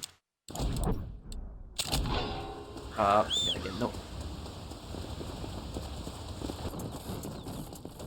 Did you find the material? Howdy. Oh, hello again, sir. Oh, you are kind. Thank you for bringing me these materials. I'll be cooking up a batch of adhesive in no time. I'm glad to be of service. Now, you let me know when the machine's ready for your maiden voyage. Oh, I will indeed, sir. I'd like witnesses to the glory of man soaring through the air like an eagle.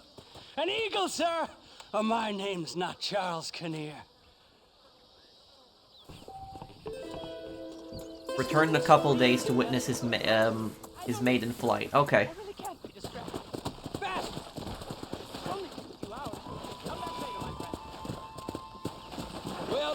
Come back and we get to watch him fly.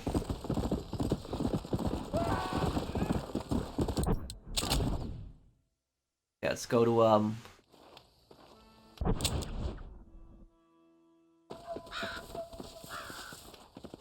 person who merely watches the flight of a bird gathers the impression that the bird has nothing more to think of than the flapping of its wings. As a matter of fact, this is only a very small part of its mental labor. To even mention all the things a bird must constantly keep in mind in order to fly securely through the air would take the better part of a day. The bird has learned this art of equilibrium and learned it so thoroughly that its skill is not apparent to our sight. We only learn to appreciate it when we try to imitate it. And I, Charles Kinnear, will now demonstrate the miracle of flight. Into the wild blue yonder, Marston.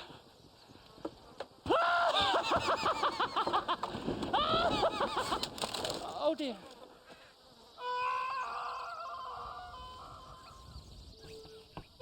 yeah, that's how it ended. We can get down there. Let me see here. Right there is where the crash is. I wonder if you can actually... Yeah, you can see his body right down there, too. Now, if you, I think that, that his body disappears unless you roll down the mountain, I think. I think that's basically what it is. But yeah, that flight was not gonna work, and people were trying stuff like this at this time. They were trying all these flying inventions, and it didn't work. I think Leonardo da Vinci attempted one too, which they kind of did with Assassin's Creed 2, but people have been basically attempting to do that for a very long time, but it didn't work. That guy is actually based off of a French scientist. There was actually a French scientist that was actually trying to develop the first parachute in the world, and he actually, that French scientist has actually the first... He is known not for the first parachute ever developed. He's known as the first ever person that ever filmed that died. Because he's, I think, the first person that was ever caught on camera dying, like an actual person dying. And there's actually a video of this. You can actually watch it. It's a bit disturbing. But it's, I've seen the video where the French scientist, I forget his name, he was trying to develop a parachute, and he went to the French authorities, and he told them that he wanted to develop a parachute, and parachute off of the Eiffel Tower. And they told him that he can throw his parachute off of the Eiffel Tower, but he can't do it himself because it's too dangerous, and he didn't listen. He instead decided to use his own invention, thinking that it would work, and he plummeted to his death. He basically fell all off the Eiffel Tower, plummeted to his death. And you know what I noticed is, when I looked at the comments on that video, I noticed that there was a lot of people that were making fun of him in the comments, and that's just messed up, because the guy, you know, he had a stupid death, you know, he shouldn't have done that jumping off the parachute, but at the end of the day, the guy was a hero at the end of the day, because the guy tried to develop an invention that would ultimately save lives, so he was trying to make an invention that would save people's lives, and the fact that people are just making fun of him as the guy who splattered off of the Eiffel Tower, I don't think that that's right. But anyways, let's see if we can find the guy's body if he's still here.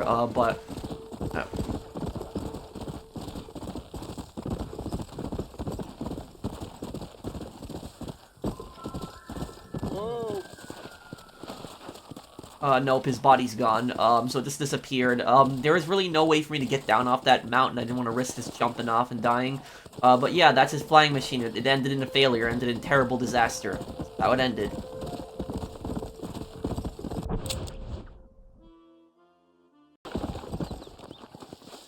And here we got the final stranger in the game. I wanted to leave this one for last, because this is probably my favorite one. I think I gotta go all the way around. But yeah, I left this stranger mission I chose for the final one because it's my favorite one. They told me. Sorry.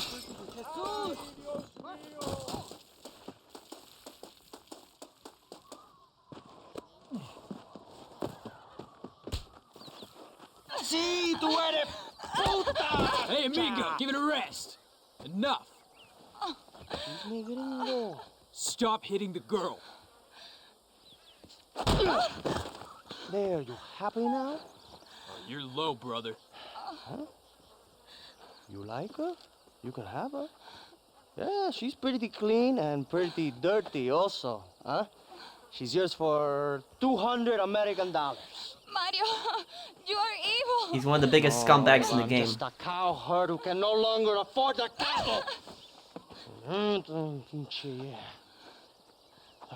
You want a cow? Cowboy? Huh? Holy Mother, save me from this man. Come on. $200, man.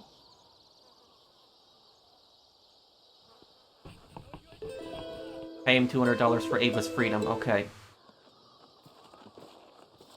Take the damn money, you bastard. She's all yours, okay? Enjoy her. Gracias, señor. Thank you. Will you miss me, mi amor? What are you going to do now? I will go to Las Hermanas. The sisters there will help me. So she wanted to become a nun. That's what she ultimately wanted to do. Visit the Las Hermanas a few days from now.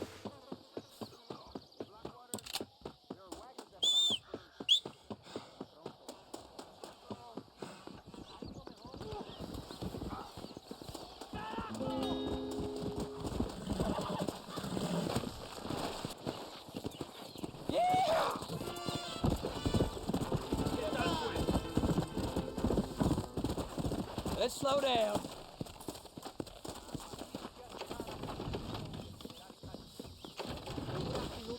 My fault, sir.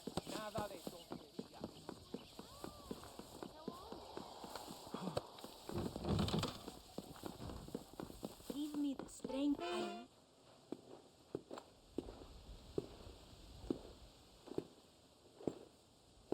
Excuse me, sister? Yes, sir? Can I help you? I was looking for a girl, name of Eva, I think. Wanted to see how she was doing. Are you one of her special friends? No, nothing like that. Oh. I just heard she was coming here. Oh, she came and she went. A man came for her. Turned out maybe he was her calling after all. Okay. Thank you, sister. Oh, I think they said they were going to El Sepulcro. But who knows? She wasn't much of one for the truth. So, a man came for her. Go to Sepulcro to find Eva. Don't know what's wrong with me. Not too far from here. And this stranger mission has my favorite Jack Marston quote in the entire game. Though Jack makes my favorite quote of all time in this.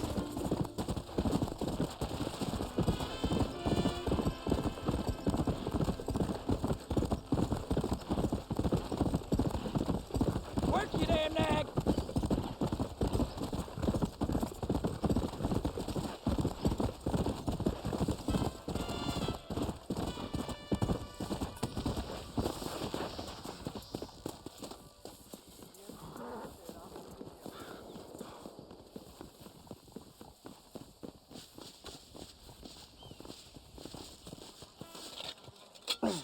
What are you doing, amigo? Nothing. Why'd you kill her? I didn't kill her. I wouldn't do a thing like that. Sure, I'd hit her, but Why'd you kill her? Why are you digging her up? What business is it of yours, huh? Oh. You still want to lay with her?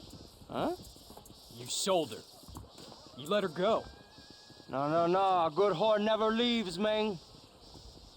Do I get my money back now or after I kill you? That's my favorite quote of all time. Do I get my money back now or after I kill you? Whore, man. A goddamn filthy whore. As you say, she was just a whore. Che. Now come on.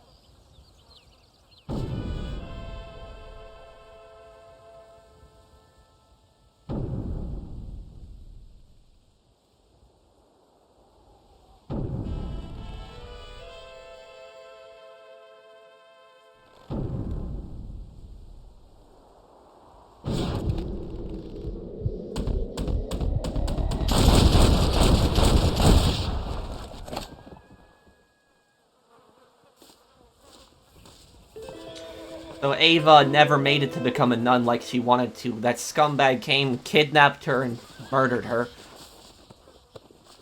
You get all of your money back, well, half of your money back at least when you kill him there. But that is it. That is the final Stranger mission in the game. I don't think there is any other Stranger mission left. There's still the gang hideouts, I guess if you count that a story. But I will do that on a stream, or I'll do a separate stream going for 100%, but I wanted to have a video on all of the Strangers. So thank you guys for watching. I hope that you guys enjoyed this video. If you did, do drop a like, and I'll see you guys on the next one. Take care, everyone. Have a wonderful day, guys.